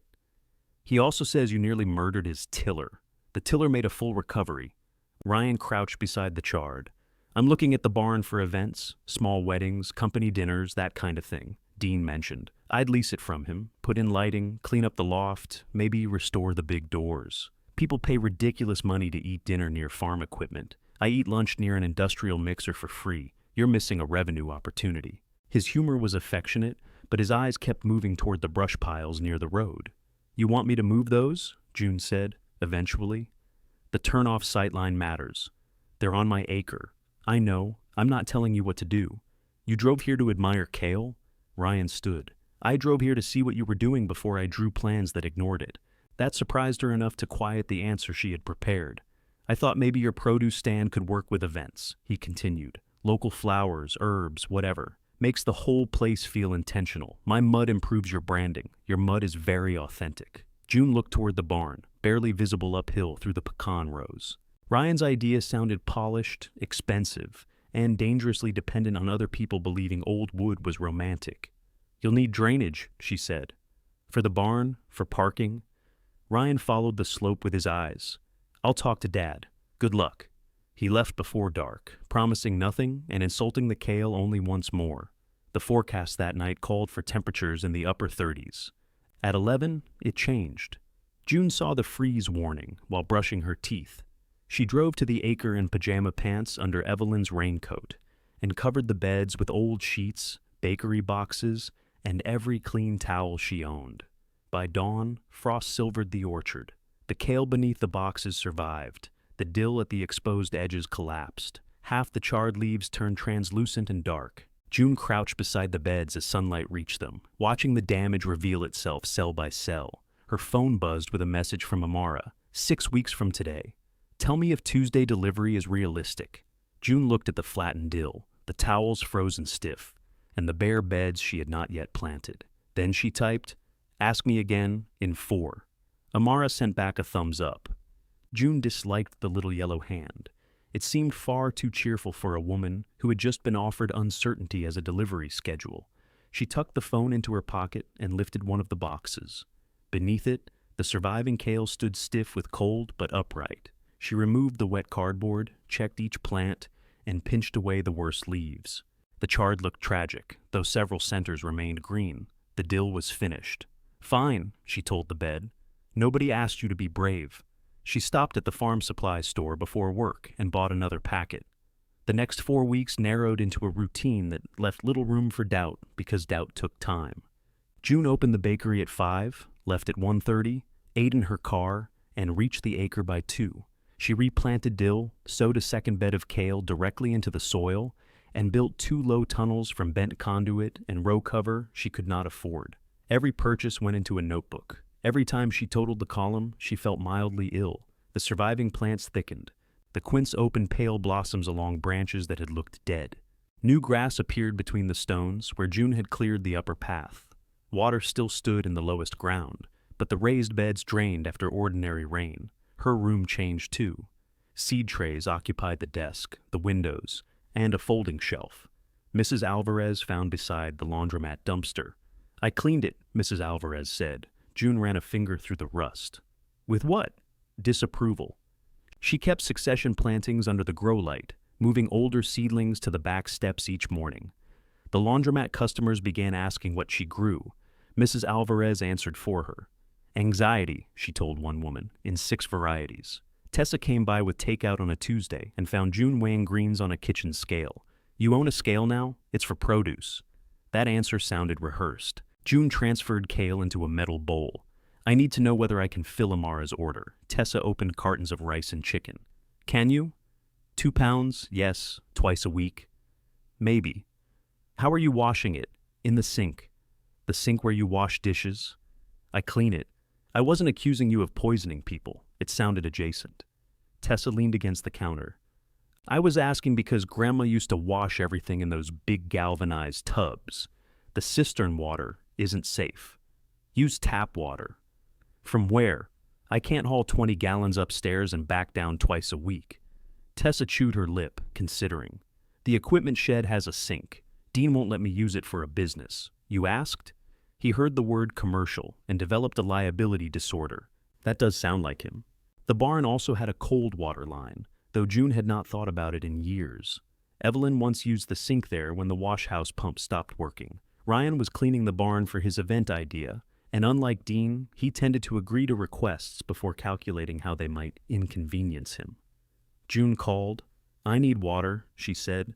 Most living things do. Potable water and a place to wash greens. In the barn? For a few weeks. I'll bring my own tubs, clean up, and pay you. You're not paying me to use a sink. Then I'll ask Dean. $25 a month. You invented that number. It's the market rate for one rustic sink with authentic spider webs. June agreed before he could reconsider. The barn stood on Dean's acreage above the lower garden, beyond 2 rows of pecan trees. Ryan had already cleared old lumber from the central aisle and hung sample strands of cafe lights along one beam. In daylight, the lights looked foolish. At dusk, June could imagine them flattering the old wood. The sink occupied a lean-to room at the back. Rust marked the basin, but the water ran clear and cold after several minutes. Ryan helped June scrub the space, then produced an old refrigerator from behind a stack of feed bins. Does it work? She asked. It hums. That's not the same. It also gets cold enough to freeze beer in the back. Why do you have a refrigerator that freezes beer? Poor judgment and free delivery. They plugged it in. The compressor rattled, stopped, then started again with a deep vibration. I'll pay for electricity, June said. Add $5 to your imaginary lease. $25 was the lease. Inflation? June wrote $30 in her notebook. Ryan watched. You really are tracking this. Businesses usually track money. I was planning to rely on charm. That explains the lights. He looked up at them. Too much? Not if you're hosting a very romantic loading dock. Ryan laughed, but his gaze lingered on the rafters. Dad thinks I'm going to spend a fortune and quit halfway. Are you? I'm hoping to spend half a fortune and quit 3/4 through. It was the kind of joke he used when the truth felt close. June set her tubs under the sink. Why events? People pay to make memories in buildings nobody wants to maintain. That sounds optimistic. I've spent 12 years managing hotel banquets. I know the work. June had forgotten that. The family described Ryan's job as hospitality, a word broad enough to make him seem pleasantly underemployed. In reality, he managed staff, vendors, drunken speeches, broken glass, and dinners where 100 people expected their chicken to arrive hot at the same moment. You might be good at it, she said. He leaned against the refrigerator. Don't sound so alarmed. On the first delivery morning, June harvested before sunrise with a headlamp over Evelyn's red cardigan. The wool was impractical and caught burrs, but the air was cold, and wearing it made the dark feel less empty. She cut kale leaf by leaf, leaving the centers to grow. The chard had recovered enough to add color. Dill filled only 3 bunches, not 6. She considered making the bunches smaller and rejected the thought. Evelyn had despised stingy bunches. At the barn, June washed the greens twice, spun them in mesh bags, weighed them, and packed them into clean containers. The refrigerator cooled them, while she changed for the bakery and the equipment room. She delivered after her shift, smelling faintly of bread and damp soil. Juniper Table occupied a renovated storefront with green-painted windows and a narrow patio. Inside, cooks moved through the open kitchen beneath hanging pans. June suddenly saw every flaw in the kale. One torn edge, a pale leaf, a stem cut too long. Amara met her near the back door. You're short on dill, June said before hello. I can count. 3 bunches instead of 6. The frost killed the first planting. Amara opened a container and lifted a kale leaf. She tasted the raw edge, chewed, and examined the chard. What did you wash with? Potable cold water. Twice. cooled within 40 minutes. Good. Do you want it? I wouldn't be standing here chewing if I didn't. Amara handed the containers to a cook and returned with a check. The amount was exactly what they had discussed, minus the missing dill.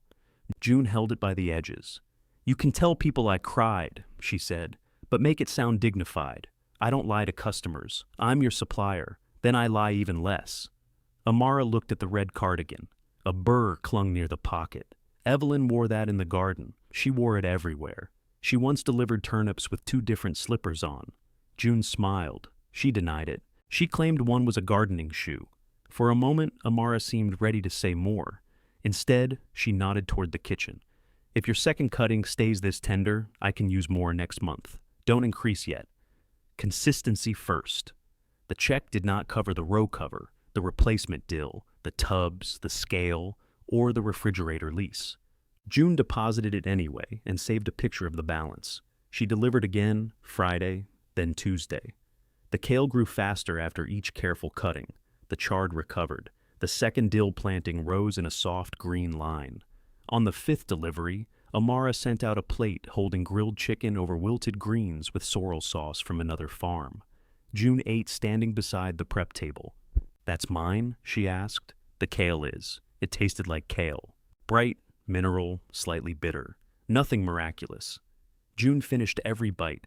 Marla visited the Acre the following Sunday. She parked partly on the shoulder and stood beside the brush pile wearing sunglasses large enough to suggest anonymity. You've been busy, she said. June kept tying tomato stakes into a low support for the row cover. Did Dean complain? Dean complains recreationally. Then why are you here? Marla looked toward the beds. Ryan says you're washing produce in the barn. I'm paying rent. To Ryan? Yes, for a barn Dean owns. You'll need to ask them which one of them is committing fraud. Marla ignored that. She walked the upper terrace, careful not to step between the plants. At the quince, she stopped. You pruned these wrong, June straightened. You told me they were dead. I said the spring was dead. You implied the whole place was. Marla lifted one flowering branch. Mother cut these after they bloomed, not before. If you cut too early, you lose the fruiting wood. June had intended to prune them the next morning. How do you know? Because she made me hold the ladder. You never said you worked down here. You never asked. The answer irritated June because it was true and unfair at once. Marla released the branch. The brush pile needs moving before Ryan brings anyone to see the barn. He already sent a scout, a woman who plans corporate retreats. She's coming Friday. My pile is inside my line. I know where the line is, then look away. Marla removed her sunglasses. Her eyes were red-rimmed. Everything doesn't have to become a test of whether we respect your ownership. Funny. I never tested anybody until I owned something. Marla stared at her. Then she walked toward the wash-house ruins and placed one hand on a standing section of brick. The packing table was there, she said. Long wood top, 2 shelves underneath. The cistern pump fed a spout through that wall. June lowered the stake. Grandma packed produce here all summer. Your grandfather built the table too high, and she complained about it for 30 years instead of asking him to shorten the legs. Why didn't anybody fix the pump when it broke? Marla brushed dirt from the brick. By then, Mother couldn't manage the garden. Dean was keeping the orchard alive. I was trying to get her to move somewhere with fewer stairs. We thought this part was finished. June looked at the beds, the row cover, the narrow green seams of dill. It wasn't finished, she said. Marla put her sunglasses back on. No, apparently it was waiting for us to stop looking. She turned to leave, then paused beside the brush pile. I'll help you move this Thursday, she said. Not for Ryan. It's blocking the old roadside table. There's no table. There's half of one behind the smokehouse. June waited for the condition. Marla opened her car door. And you'll leave the quince alone until I show you where to cut. It was not quite a condition. It was close enough to an invitation that June did not refuse. Marla arrived Thursday in old jeans and Evelyn's gardening hat. June recognized the hat before she recognized her aunt. It was straw, broad-brimmed, and crushed on one side, where Evelyn had repeatedly shut it in the mudroom door. You found that? June said. It was hanging behind 3 raincoats. You're wearing it? It has a purpose. So did the red cardigan. Marla gave her a level look. If you want the hat, say so. I don't want the hat. Then stop inheriting it with your eyes. They moved the brush pile together. Marla worked with the determined inefficiency of someone who believed stopping would invite conversation. She dragged bundles too large for her, caught the hat twice on branches, and refused to rest until June placed herself directly in the path. "You're bleeding," June said. Marla looked at the thin scratch along her forearm. "Barely. You used to hire people to prune the roses." "I still hire people to prune the roses. That's not the defense you think it is." Marla sat on the stone wall and accepted the water bottle June offered. Sweat had darkened the hair at her temples. "I hated this garden," she said. June glanced over the beds. "It remembers, not yours, Mother's." The distinction came naturally to Marla, as if the acre had already divided itself into before and after. "Why?" June asked. "Because it was always hot, and she believed work could begin before the sun did." Marla adjusted the hat. "The summer your grandfather's back went out, she doubled the garden, sold beans, tomatoes, pears, canned relishes. There were baskets in every room. She made me keep accounts at that table, then accused me of stealing because I lost 37 cents. Did you? I bought a soda. That sounds like theft. I was 22. You were an adult thief." Marla smiled despite herself. "Your father gave me the money. He was trying to keep Mother from noticing." June's hand tightened around the water bottle at the mention of him. Her father had been Evelyn's youngest son. In family stories, he was often the one laughing in the background, smoothing something over, handing money to somebody who needed it. He had been dead 8 years, long enough for everyone to describe his kindness without mentioning how thoroughly they had relied on it. "Did the garden make much?" June asked. "That summer?" "Enough. Your grandfather couldn't take his repair jobs, and the orchard had a bad year. Mother paid the mortgage and kept the lights on. She also reminded us for the rest of her life. She never told me. You knew her after she learned to make hard things sound inevitable." Marla looked toward the wash house. Back then she was scared all the time. June tried to fit fear into her image of Evelyn. The older woman had feared falling, strangers in the house, and losing words. June had never imagined her staring at a utility bill beside baskets of beans. She still could have identified the acre in the codicil, June said. Marla's smile disappeared. "I didn't choose what she wrote. You chose where to put it. Yes, because you hated it, because I thought it was finished." Marla stood and brushed dirt from her jeans. Both can be true. Behind the smokehouse, half covered by warped plywood, they found the roadside table. Time had grayed the wood. One leg was missing and the lower shelf had split, but the top remained surprisingly solid. Marla ran her palm across it. Too high. Grandpa built it. He built everything for people shaped exactly like him. They could not carry it alone. Marla called Dean without asking June. He arrived 40 minutes later with a circular saw, a length of salvaged lumber, and an expression suggesting he had been summoned to repair civilization. "You kept this?" he asked. "Apparently you did," Marla said. "It was on your property. Nobody knows what's behind the smokehouse. That feels like an owner problem." Dean looked at June. "She gets mean when she's tired. I learned from the family." He replaced the missing leg and braced the cracked shelf. June held the table steady while he drove screws. Marla sanded the top. None of them discussed why Dean had come so quickly. When they carried it to the roadside, the old opening made sense. 2 flat stones formed a level place just inside June's line. The table fit between them, as if it had been removed the previous week. Marla stepped back. That's where it was. Traffic passed on the county road, tires humming over pavement. June pictured baskets lined across the top, Evelyn counting dollar bills, Marla hiding the price of a soda. "I don't have enough to sell here," she said. Dean checked the repaired leg. "Yet." The word surprised all 3 of them. He cleared his throat. "Ryan's woman is coming tomorrow at 10. Try not to have cars parked on the shoulder." "Ryan's woman?" "The event planner. You might call her that." Dean frowned. "What did I call her?" Marla handed him the sandpaper. "Go home, Dean." The event planner arrived in a white SUV with Ryan and spent 40 minutes photographing the barn from positions that placed June's green beds in the distance. Her name was Simone Bell. She was 40, brisk, and dressed in boots actually designed for mud. "This is good," she said, standing beside the roadside table. "Not polished good, real good." June looked at Ryan. "Is that a compliment?" "From Simone. It's poetry." Simone asked whether June planned flowers. June said vegetables. Simone asked whether vegetables bloomed. June said some did if you failed to harvest them. Simone wrote that down. Ryan showed her the barn, the pecan rows, and the open strip beside the orchard road, where he imagined parking. June followed because the route crossed above her acre. The proposed parking area tilted gently toward the old drainage line. "You can't put gravel there without dealing with runoff," June said. Simone looked at Dean. "We'd need a proper surface plan anyway." Dean nodded as though proper surface plans had always been his passion. "I can crown the road and cut a swale along the edge." "Where does the swale empty?" June asked. "Downslope." "Downslope is me. There's already drainage, blocked drainage." Ryan glanced between them. "We're not laying anything this week." Dean pointed toward the shallow ditch beside the road.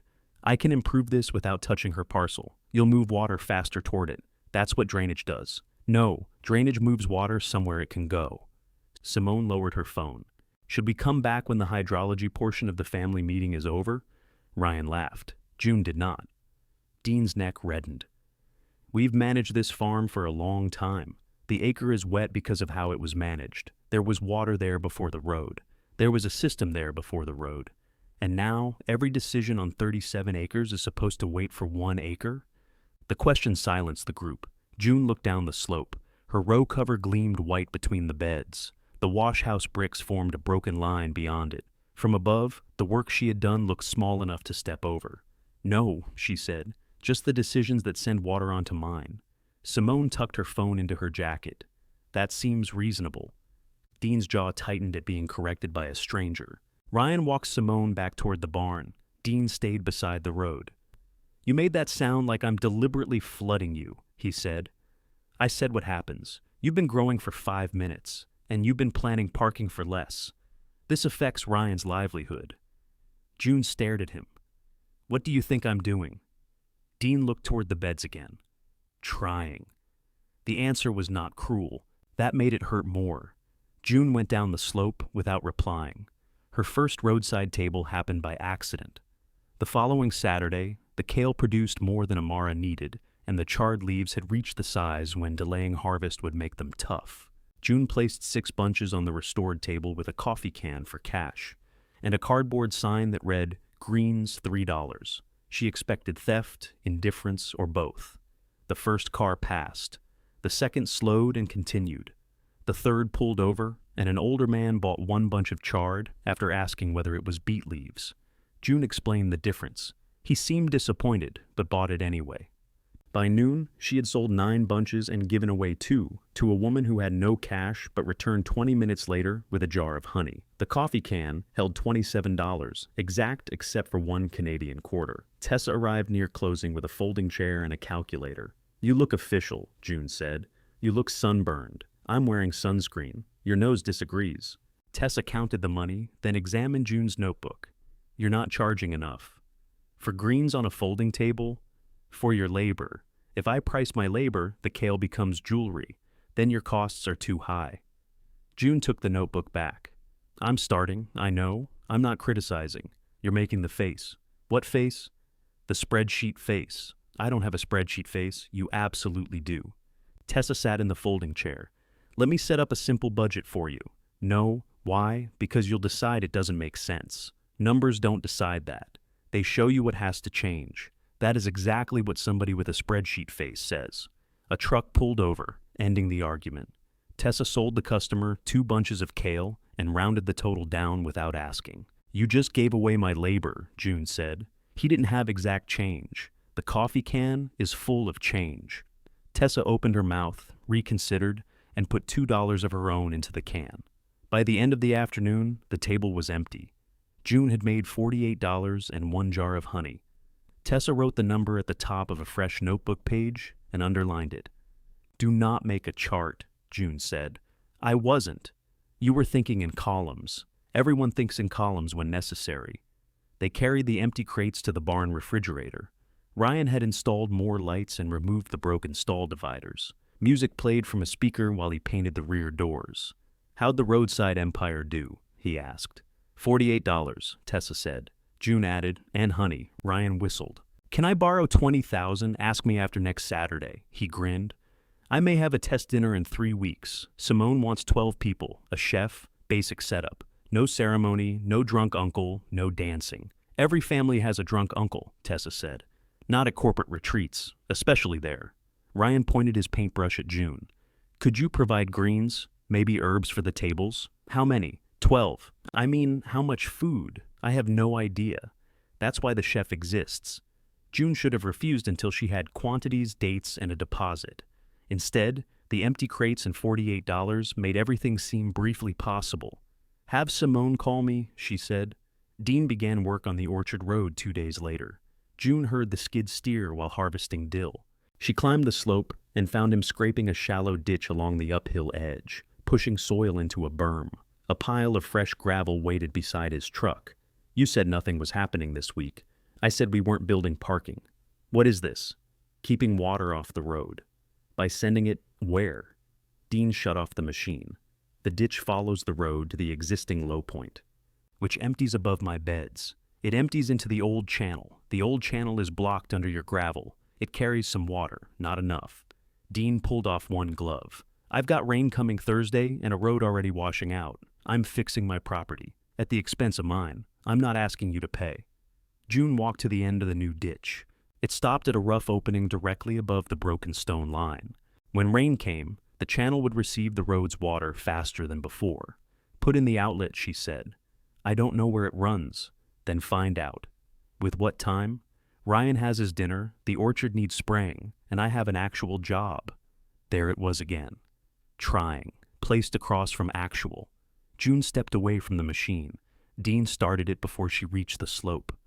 Rain arrived Thursday afternoon, hard enough to erase the orchard rows behind a silver curtain. June left work early and drove straight to the Acre. The new ditch worked perfectly. Water raced along it, struck the block channel, and burst sideways across the upper terrace. Her lowest bed vanished beneath brown water. The row cover pulled loose and snapped against its stakes. June called Dean. He did not answer. She called Ryan. He answered on the second ring. What's wrong? Your father improved the drainage. Another surge tore straw from the kale bed and carried it downhill. June stood in the rain, watching weeks of careful work begin to move. Bring shovels, she said, and don't bring me an explanation. Ryan arrived first, his truck fishtailing slightly as he pulled onto the wet shoulder. He came down the slope with 2 shovels and no coat. By the time he reached June, his shirt was plastered to his shoulders. Dad's not answering me either. Take the lower bed. What am I doing? Cut a trench along the edge, not through the plants. We need to send the overflow toward the county ditch. Ryan looked at the water rushing around his boots. This seems like something I should understand before I start digging. It is. Dig anyway. He did. June pulled the loose row cover free before it tore completely. The kale beneath it lay flattened in muddy water. She lifted the fabric, water gathering in it like a sail, and dragged it uphill. Ryan opened a shallow trench around the lower bed. Water found it immediately, carrying straw and loose soil toward the roadside. The trench was too narrow. They widened it, then watched part of its wall collapse. Tell me you've done this before, Ryan said. I watched 3 videos. That is not the answer I requested. They didn't sweat. What? Keep digging. Headlights appeared through the rain. Tessa's sedan stopped behind Ryan's truck. She came down wearing office clothes under a plastic poncho, carrying a garden spade and a roll of trash bags. Ryan called me, she said. I told you to bring shovels, June said. I own 1 shovel. That's a spade. I'm about to leave. June pointed toward the wash house. Clear leaves from the brick channel. If the water starts rising fast, get out. Tessa went without arguing. The 3 of them worked until the emergency trench reached the county ditch. At first, only a thin stream passed through. Then June cut the last strip of sod with Ryan's shovel, and a wide ribbon of brown water poured away from the beds. The force of it took soil with it. June stood in the rain, watching the edge of her acre dissolve into the ditch. Is that good? Ryan asked. No. Is it less bad? Yes. They used flattened bakery boxes and trash bags to reinforce the trench. It was an ugly solution, temporary and wasteful, but the water around the kale began to drop. Dean arrived after 6. He parked on his new gravel, surveyed the running ditch, and came down with his hood pulled tight around his face. What did you cut? June walked toward him. Ryan stepped between them so casually, it took her a second to realize he had done it.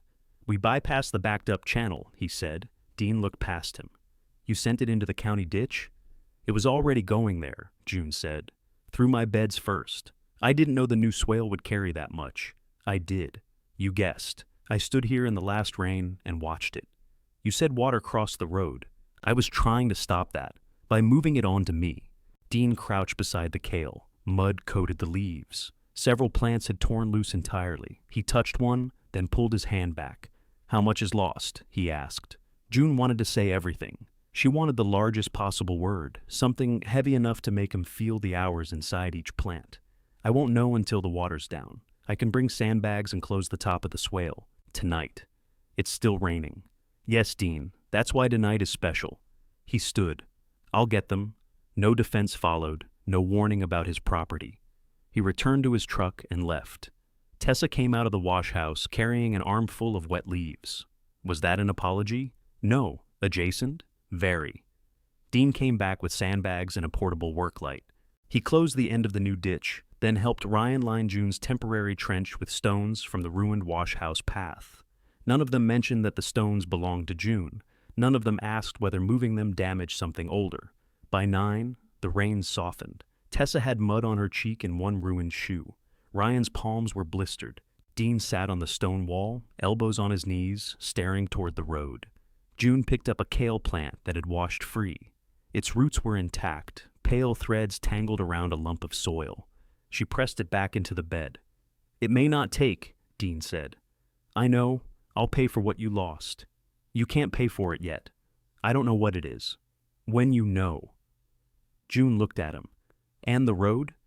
"I'll open the old channel after Ryan's dinner. You need to do it before the next rain. I have to get somebody with a mini excavator. We can't just cut the road and hope, then call somebody. I will." "When?" Dean got to his feet. "Tomorrow." June held his gaze until he nodded once.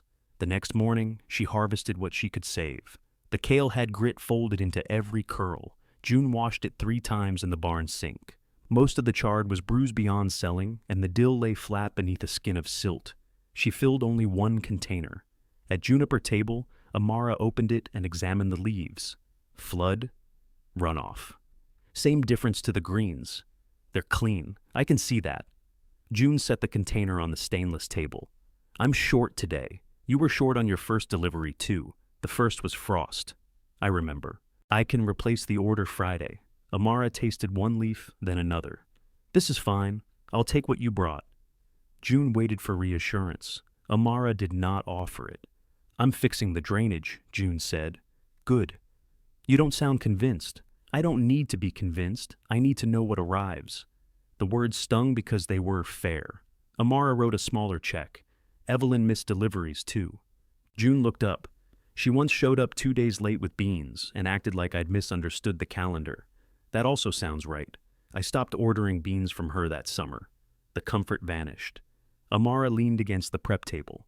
"Your grandmother was proud and difficult. Missing her doesn't make her a reliable supplier after the fact." June looked at the kale. "If this is what you want," Amara said, "you can't build it out of apologies. You need backups. More than 1 planting. A plan for weather. A place to wash when the barn sink freezes. You don't have to solve it all today, but you do have to know it's there." "I know. I believe you do." It was the first praise Amara had given her. It felt nothing like praise. Dean called 3 contractors. 1 did not return the message. 1 could come in 6 weeks. The 3rd looked at the road and said he would open a test section for a price Dean described as extortion. June asked how much. "That's between me and him. The blockage affects my land." And I said, "I'm handling it. After Ryan's dinner. It's 9 days. The forecast doesn't care about dinner. The forecast shows showers. So did the one that flooded me." Dean rubbed both hands over his face. They were standing beside the equipment shed, surrounded by the smell of oil and cut grass. "What do you want me to do, June? Tear open the road myself? I want you to treat my work like it's already real." His hands dropped. "It is real," he said. "No, it's trying." He recognized his word. For a moment, he had no answer. Then his phone rang. He glanced at the screen and stepped away to take it. June understood dismissal when it came dressed as work. She replanted the damaged beds. Tessa helped on Saturday, moving slowly because blisters had opened on both palms after the storm. They sowed kale, chard, and another row of dill. "I made a budget," Tessa said. "I told you not to. You told me not to make a chart. That was not permission for the rest of mathematics." Tessa pressed soil around a seedling. At your current sales, after expenses, you're making less than $3 an hour. Luxury. If Amara increases the order and the roadside table stays steady, it improves. See? Optimism. If you repair the cistern this year, it collapses. June stopped planning. The budget? Your cash flow. I know what you meant.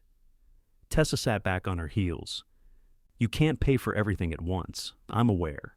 You need either more income or less capital work. I work 40 hours. I know.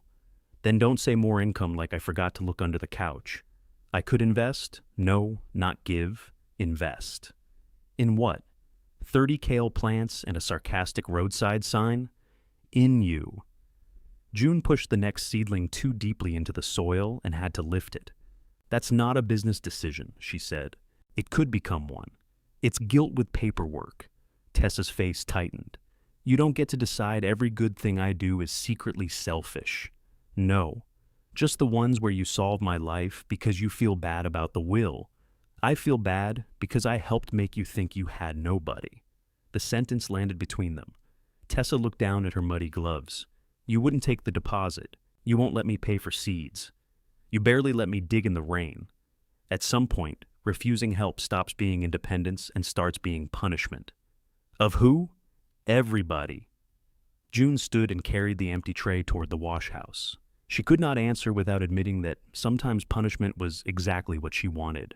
Ryan's test dinner arrived under a clear sky.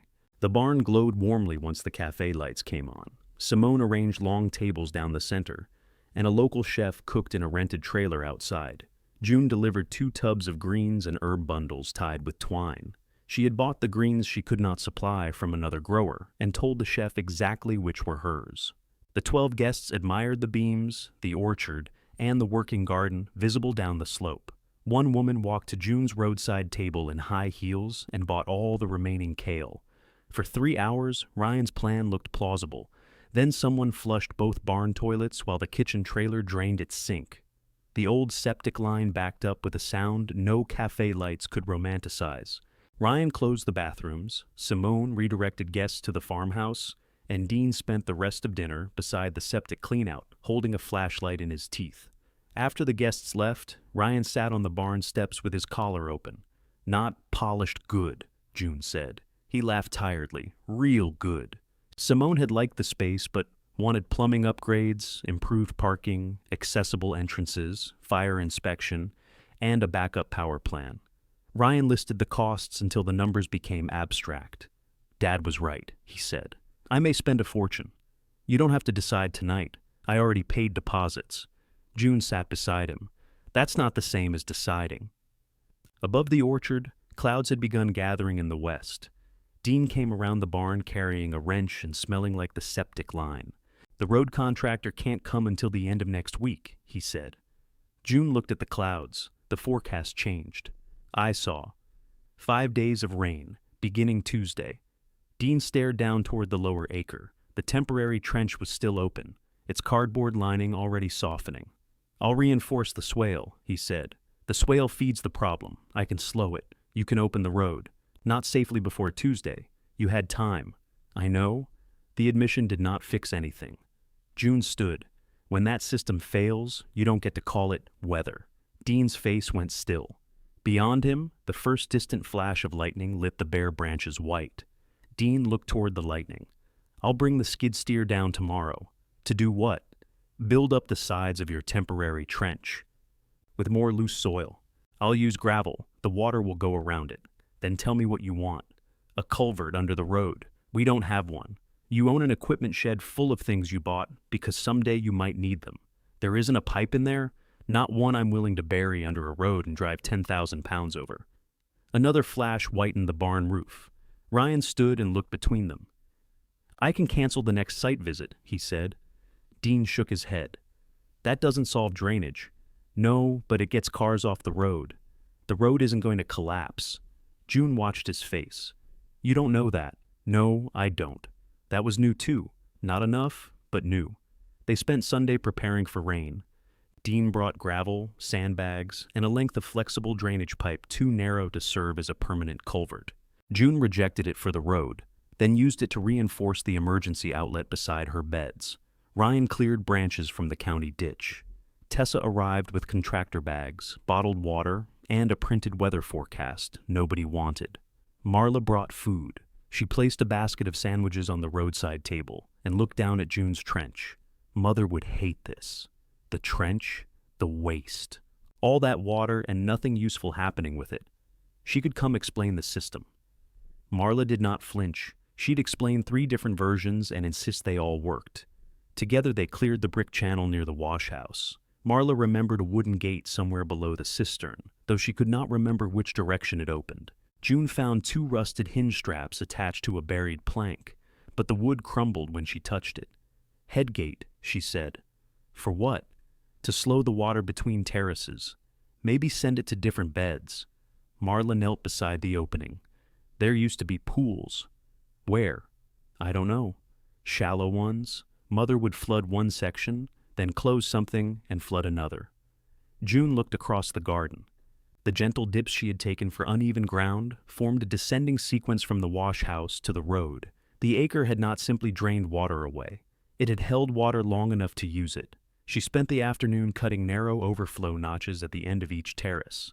If the channels filled, water could spill from one level to the next instead of tearing straight through the beds. It was an improvised version of a system she only partly understood. Dean watched her work. You're cutting through planted ground, I know.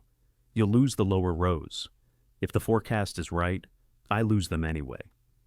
He stood with both hands in his pockets. I'll reimburse you. Stop saying that. I'm trying to take responsibility, then take it before the damage. His mouth tightened. June sat back on her heels. I don't want your money after every preventable thing. I want you to believe me while it's still preventable. I believe you. Now. Yes, now. The answer was late and plain. She had nowhere to put it. Rain began before dawn Tuesday. By the time June reached the acre, water had filled the shallow roadside ditch. Her temporary outlet still worked, carrying a fast stream past the lower beds. The new overflow notches trickled but held. She sent Dean a photograph. So far. He replied, I'm watching the orchard side. At the bakery, June checked the radar between batches. Lorna caught her flouring the same tray twice. Go, I'm scheduled until 1. You're scheduled to make bread, not weather. I need the hours. You'll need them more if you burn 30 loaves. June removed her apron. At the acre, rain had flattened the dill and filled the paths. The raised kale beds stood above the water, but their edges were softening. June opened a second notch and placed stones where the spill began cutting soil. Dean called. Water's standing in the west orchard rows. How deep? Couple inches. That's the crushed drain. I know what you think it is. No. You know what Calvin thinks it probably is. I walked the line. The ground sinks where it reaches the road. June held the phone tighter. Then open it. I can't cut blind in this rain. You'll lose trees. Pecans can take water. For a while. A silence followed, filled by rain against her hood. I'm calling the contractor again, Dean said. The contractor could come Friday if the equipment could reach the road. By Wednesday evening, the orchard ground was too soft. Amara canceled Thursday's order before June could. I don't want greens cut in floodwater, she said. They aren't submerged. Can you harvest without walking through standing water? June looked at the brown path between beds. No. Then leave them. I can wash them. This isn't about visible dirt. I know. Do you? June shut her eyes. Yes. Good. Call me when the water's down. The lost order was small. It felt enormous. Rain drummed against the laundromat windows all night. The machines below stopped at 10, and for once the pipes were silent. June lay awake listening to weather move over the roof. At 1:17, Dean called. The west rows are rising. How high? Above the root flare on 6 trees. June sat up. Close your swale. I did. It's backing along the road. Let it spread uphill. It'll wash into the orchard. It's already in the orchard. I can reopen the swale and send some toward your spillway. June looked toward the window. Rain ran down the glass in wavering sheets. If you open it full, my beds are gone. I know. She heard the thing he did not say. If he did not, his oldest productive trees might be gone. I'm coming, she said. Mrs. Alvarez's door opened as June reached the outside stairs. You are not driving in that. I have to. You have to own a boat. The highway is open. That is not the same as wise. June pulled up her hood. I'll text you.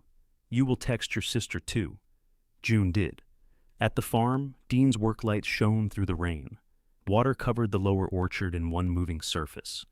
The trunks of the pecans rose black from it. Dean stood at the top of the swale with a shovel. If I cut this bag, it'll move fast, he said. June walked the route with her flashlight. The swale would send the water straight into the upper brick channel. From there, it would strike the clogged section, overflow onto her terrace, and follow the notches she had made. The first 2 beds might slow it. They would not survive.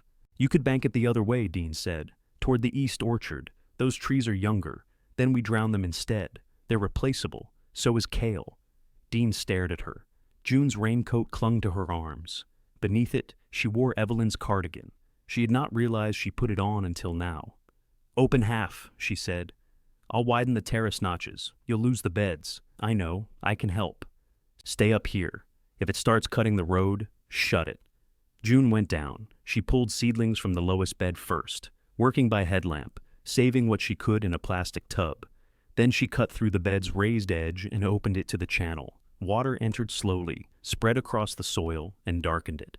Above her, Dean removed 2 sandbags. The sound changed. Water rushed through the brick channel, hit the first terrace, and spread wide. June's kale disappeared to its stems. The bed held for less than a minute before water reached the notch and spilled to the next level. More? Dean shouted. Not yet. June moved downhill, clearing leaves from the next channel with both hands. Water struck her boots hard enough to shift her balance. She planted the shovel and held on. The terraces filled one by one. They did what they had been built to do. Instead of one violent stream ripping toward the road, the water widened, slowed, and dropped its load of sticks and gravel across the beds. The orchard level began to fall, but the last terrace had no open outlet. Water gathered there, climbing toward the wash house foundation and cistern wall. June followed the old brick line through the dark. Near the roadside table, the channel vanished beneath roots and compacted silt. She drove the shovel into it. The soil resisted. At 3, Tessa arrived with Ryan. June had explicitly texted them not to come. Tessa climbed down, carrying flashlights. Mrs. Alvarez called me. Traitor. She said you needed a boat. Ryan went uphill to Dean. Tessa stayed beside June, scooping mud from the buried channel. You're wearing Grandma's cardigan. This doesn't feel like the time. She would kill you. She's had the opportunity. They dug until the shovel struck a flat stone.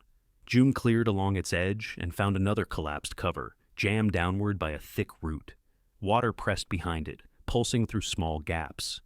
Ryan came down with a pry bar. Dad says the orchard's dropping. Good. He also says the road edge is cracking. Less good. They wedged the bar beneath the stone. It shifted half an inch. Water sprayed through. Again, June said. All 3 leaned into the bar. The roots snapped. The stone lifted, and water burst beneath it with enough force to knock June backward. The old channel opened. A dark stream carried leaves, mud, and years of decay toward the county ditch. The level around the wash house dropped visibly. June sat in the mud, breathing hard. Tessa began laughing. What? June demanded. I don't know. Ryan joined her, bent over the pry bar. June tried to stay angry and failed.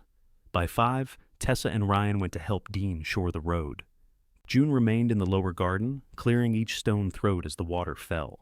Rain continued, softer now. At dawn, Dean found her beside the lowest bed. The kale lay under a skin of brown silt. Charred stems protruded at wrong angles. The new dill was gone. In the plastic tub, the seedlings June had pulled looked pale and battered. Dean stood without speaking. June scraped mud from the channel with her hands. The west rows are down, he said. The water's below the roots. Good. The trees are standing. Also good. He looked over the beds. Yours aren't. June sat back. Her fingers were swollen, and blood showed beneath one torn nail. No, she said. Dean removed his gloves and crouched beside her. I should have cut the road when you told me. June wanted to answer sharply. Nothing sharp remained. Yes, she said. He nodded once, looking older than he had the night before. Then he reached into the channel and began pulling mud beside her. They worked until the rain stopped. Without it, the acre sounded wounded. Water still moved through the open channels, but the force had gone out of it. Somewhere near the road, a steady drip struck metal. Birds began calling from the orchard as though they had slept through everything. Dean stood and tried to straighten his back. "You need to get that hand looked at. It's a torn nail. It's bleeding. It has a limited supply." He gave her the look Evelyn used when June made a joke too close to the truth. "I'll drive you," he said. "I need to move the salvage plants. They've spent 6 hours in a tub. That's why I need to move them." June. She stood too fast. The acre tilted. Dean caught her elbow. She pulled away by reflex, then put one hand on the stone wall until the dizziness passed. "I'm fine." "Sure."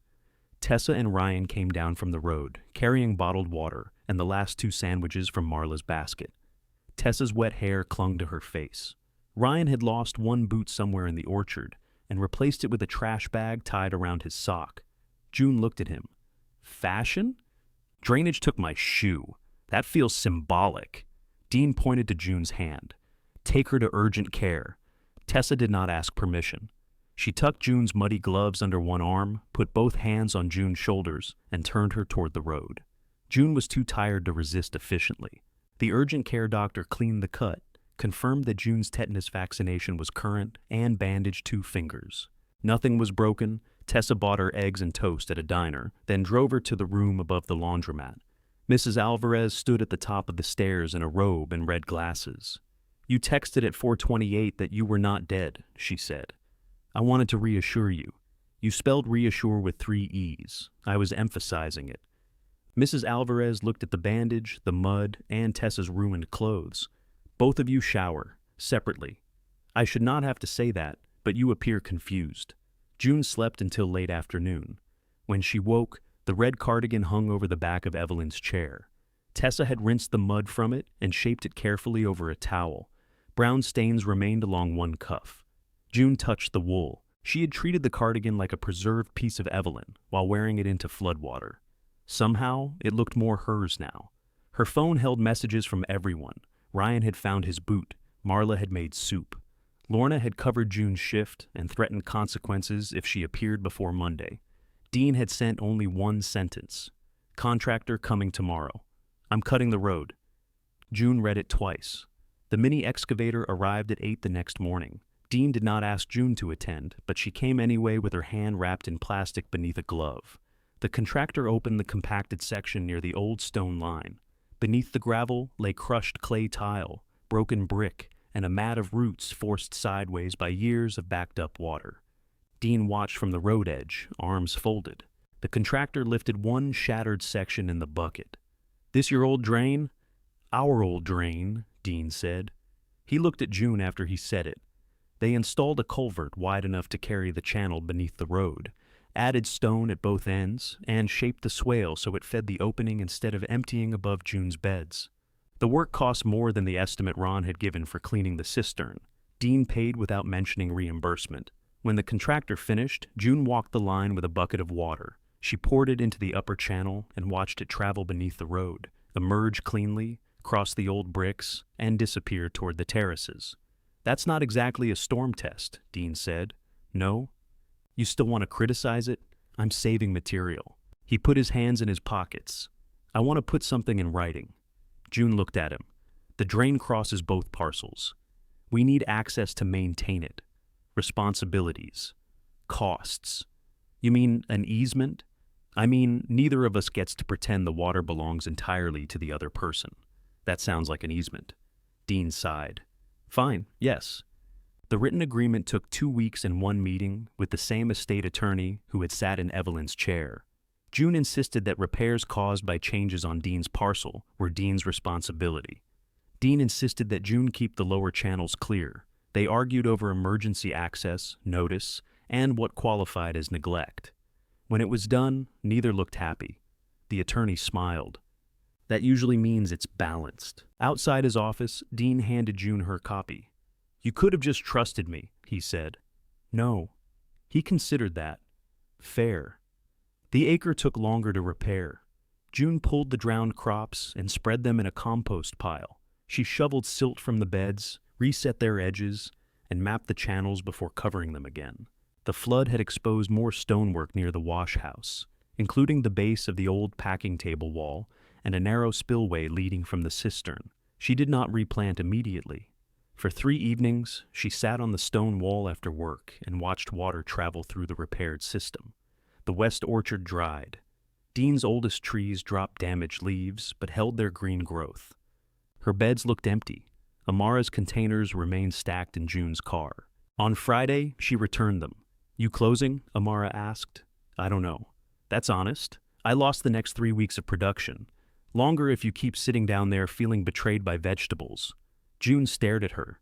Amara folded a kitchen towel. "Plants are rude. Weather is not personal. Families might be. I thought you were supposed to encourage local suppliers. I encourage the reliable ones." "There she is."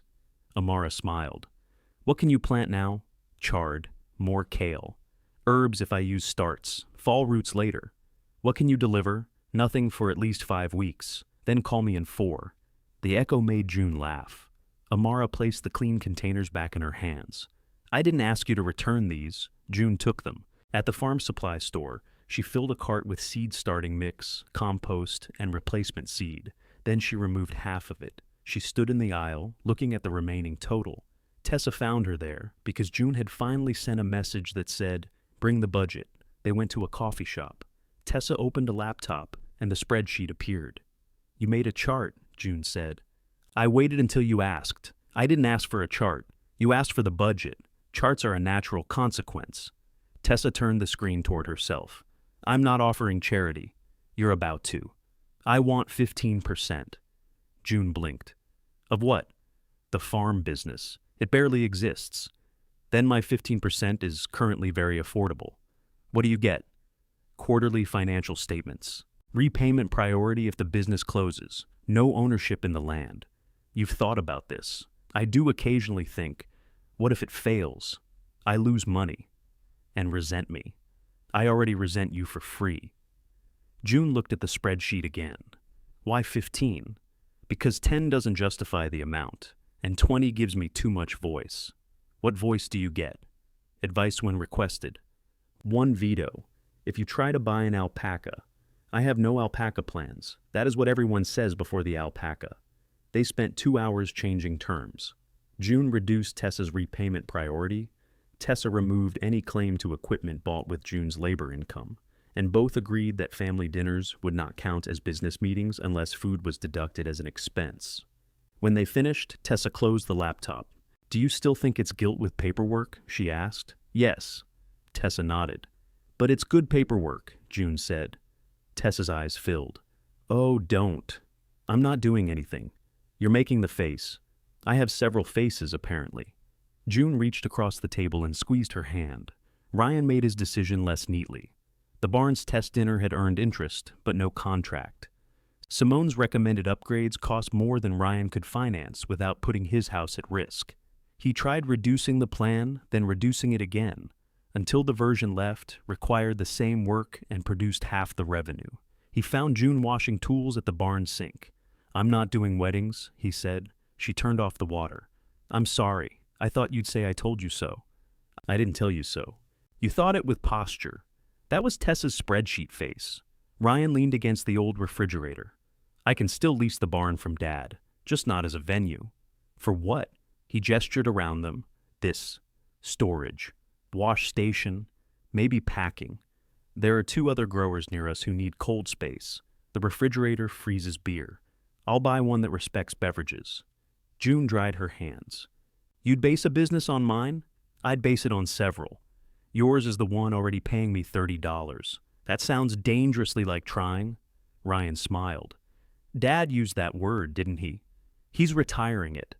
They brought Dean into the conversation. He disliked Ryan abandoning events after spending money on lights, disliked the idea of multiple growers using the barn, and disliked the proposed rent. After 3 meetings, he agreed to a 1-year lease with renewal terms. The cafe lights stayed. "They're paid for," Ryan said. Marla's offer came through jars. She arrived at the Acre one morning with 12 empty canning jars, Evelyn's preserving pans, and a wooden crate.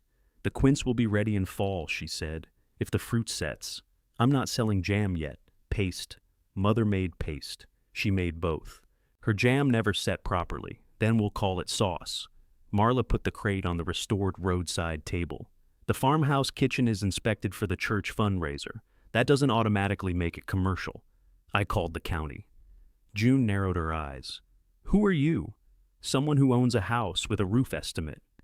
There it was. Need, not sentiment. Marla wanted to produce small batches under proper permitting and sell them through June's table. June would supply herbs and, eventually, fruit. Marla would provide labor, kitchen space, and jars. They would split revenue after costs. You gave me 30 days to leave that kitchen, June said. I know. And now you want it in my business. Yes. Do you understand why that's difficult? Yes. Marla did not explain. She stood beside the table and let the difficulty remain visible. June looked at Evelyn's pans. Their bottoms were scorched from decades of use.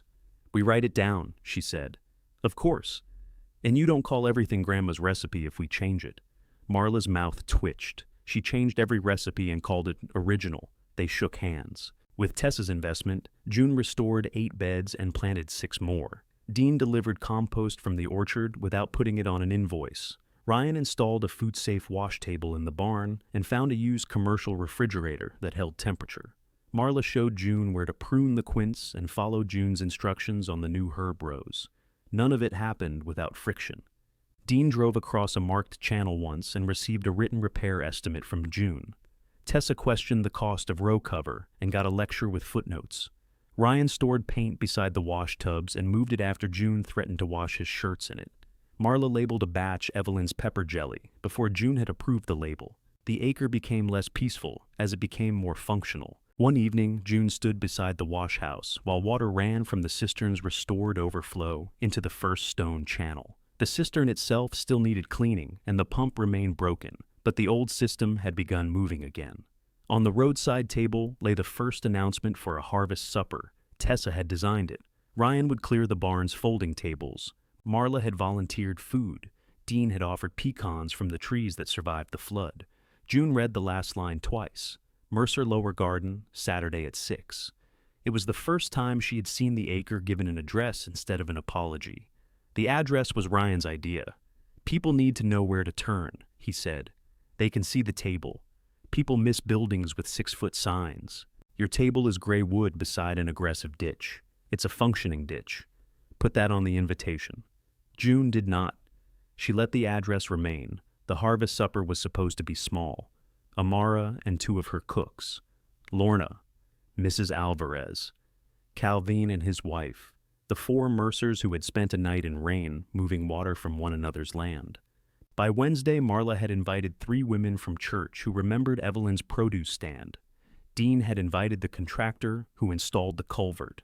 Ryan had invited Simone because he claimed she deserved to see the barn used without a plumbing emergency. Tessa created a reservation list after June caught Marla telling somebody to bring whoever. This is how crowds happen, Tessa said. It's supper on a broken brick floor, June replied. Not a concert. That is not what Marla's church friends believe. One asked whether there would be assigned seating. There will be chairs. They can assign themselves. The wash house still had only 2 complete walls and part of a third. Ryan hung cafe lights between the standing brick and temporary posts. Dean laid plywood over the roughest portion of the floor, then argued with June when she made him remove it because it covered a drain opening. Marla tested 3 batches of pepper jelly in the farmhouse kitchen. The first did not set. She labeled it glaze and sold every jar at the roadside table. You can't rename every mistake, June said. Watch me. The second batch set so firmly that a spoon stood upright in it. Relish, Marla said. That is not how relish works. Texture is subjective. The third batch was right. Tessa kept the costs, Ryan rearranged borrowed tables, and Dean complained that nobody returned his extension cords. The preparations resembled every Mercer project June remembered. 4 people doing 6 jobs while accusing one another of standing around. The difference was that nobody assumed June would absorb what they forgot. When Dean promised to collect folding chairs, she wrote his name beside the task. When Marla added guests, June increased Marla's food quantity. When Ryan moved the wash tubs to make room for a serving station, he moved them back before June asked. The system did not work because they had become kinder. It worked because kindness was no longer the only thing holding it together. On Friday morning, June left the bakery early for an appointment at the county office. She carried soil reports, a site sketch, proof of road access, and more bank statements than she believed any stranger deserved to see. The higher strip near the road had passed its perk test. A small one-bedroom cottage could be placed there without crossing the main channels or taking more than a narrow corner from production. The permit was not final, and the monthly payment on the smallest prefabricated model would require June to keep most of her bakery hours through winter. She had spent weeks comparing financing, utility connections, and used units that looked as though they had lost arguments with wind. The clerk stamped the latest form and handed back June's copy. "You'll still need the electrical inspection, I know, and the site has to remain accessible during placement. I know." The clerk smiled. "You've said that to me a lot. People have said a lot to me." Outside, June sat in her car with the folder on her lap. The approval did not feel like victory. It felt like another list of costs: a power trench, a water line, steps, insurance. A bathroom door that would probably hit something because small spaces enjoyed revenge. She called Mrs. Alvarez. "I may be moving out in the spring. You just moved in 7 months ago. That is just when you are old." June looked at the stamped site plan. "I'll keep paying until it's ready. Obviously, and I'll clean the stairs." "Also obvious." Mrs. Alvarez paused. "Does it have a closet? A small one?" Insulting? Deeply. "Then you are prepared." Saturday began with fog over the orchard. June harvested kale, chard, thyme, parsley, and the last tender dill before sunrise. The second plantings had grown thick in the restored beds. Water from the week's ordinary rain moved beneath the road instead of across the terraces. At the barn, the commercial refrigerator held steady at 38 degrees. Amara arrived at noon and inspected everything. "You have too much time," she said. "I know." "What are you doing with it?" "Marla's putting it in biscuits." "That won't use half." "I was hoping you'd experience sudden demand." "I don't build menus around your hopes." June handed her a crate. "Take it for next week at half price." Amara lifted a bunch and smelled it. "Regular price. I can dry what I don't use." June opened her mouth. "Don't make gratitude noisy," Amara said. June closed it. Lorna brought bread from the bakery, 6 loaves more than they had agreed. "These are yesterday's," she said. "They're warm. They retain emotion." Mrs. Alvarez arrived with 2 trays of enchiladas and inspected the cottage site before greeting anyone. Calvin walked the channels with his wife, stopping at the culvert Dean had installed. June joined them. "Water moves now," Calvin said. "Most of the time. That's the only promise drainage makes." His wife touched the stone wall around the cistern. "This is where I bought beans." "Memory didn't move the fence after all," June said. "No," Calvin replied. "Just hid it under a lot of thorns." He did not claim to have known what the acre would become. June was glad. She no longer needed the beginning to contain the ending. By 5, the roadside table held jars of pepper jelly, herb bundles, late greens, and quince paste wrapped in waxed paper. Marla had written Evelyn Mercer's original recipe on the sign. June crossed out original. Marla wrote mostly original beneath it. Tessa added, audited for accuracy. The first guests arrived at 5:30. They walked the beds, admired the brick channels, and told stories about Evelyn that contradicted one another. In one version, she gave away half her produce. In another, she measured beans with a ruler to ensure nobody received extra. A retired mechanic remembered trading brake work for tomatoes. One of Marla's friends swore Evelyn once chased a groundhog with a broom. Dean said the groundhog had actually been a feed sack blowing in the wind. "Mother still chased it," Marla said. "The intention counts." At 6, Ryan carried platters to the long tables on the wash-house floor. The cafe lights glowed against old brick. Amara served chicken over June's greens. Marla's thyme biscuits used only a small fraction of the time. Nobody minded. June sat between Tessa and Mrs. Alvarez. Across from her, Dean was explaining the drainage agreement to Calvin as though he had invented shared maintenance. Ryan caught June's eye and silently imitated his father's hand gestures. She laughed into her water. "This is good," Tessa said. "The chicken?" "This." June looked down the table. "It's loud. You say that like you don't own half the noise. 15% of the noise belongs to you. Read the agreement. I don't take responsibility for family volume." After supper, Dean found June beside the road, where the last light had turned the orchard branches copper. He carried 2 paper cups of coffee and handed her one. "The west trees said a decent crop," he said. "You told me." "I know." June waited. Dean stared into his cup. "I was angry at you for being here. On the acre? With Mom? Before?" He still called Evelyn Mom when grief caught him off guard. June leaned against the roadside table. "Every time I came to the house," he continued, "you knew something I didn't. Which pills changed, what she ate, whether she slept. I'd ask a question, and you'd answer like I was a visitor. You were visiting." "Yes." The word cost him. He rubbed one thumb over the paper seam of the cup. "I handled the bills in the orchard because those were things I knew how to fix. You handled her. I told myself you had the easier part because if I didn't, I had to admit I left it to you." June looked toward the wash house. Through the open wall, Marla was packing leftovers into containers while issuing orders. Tessa dried serving spoons. Ryan had climbed a ladder to adjust one unnecessary string of lights. "It wasn't easy," June said.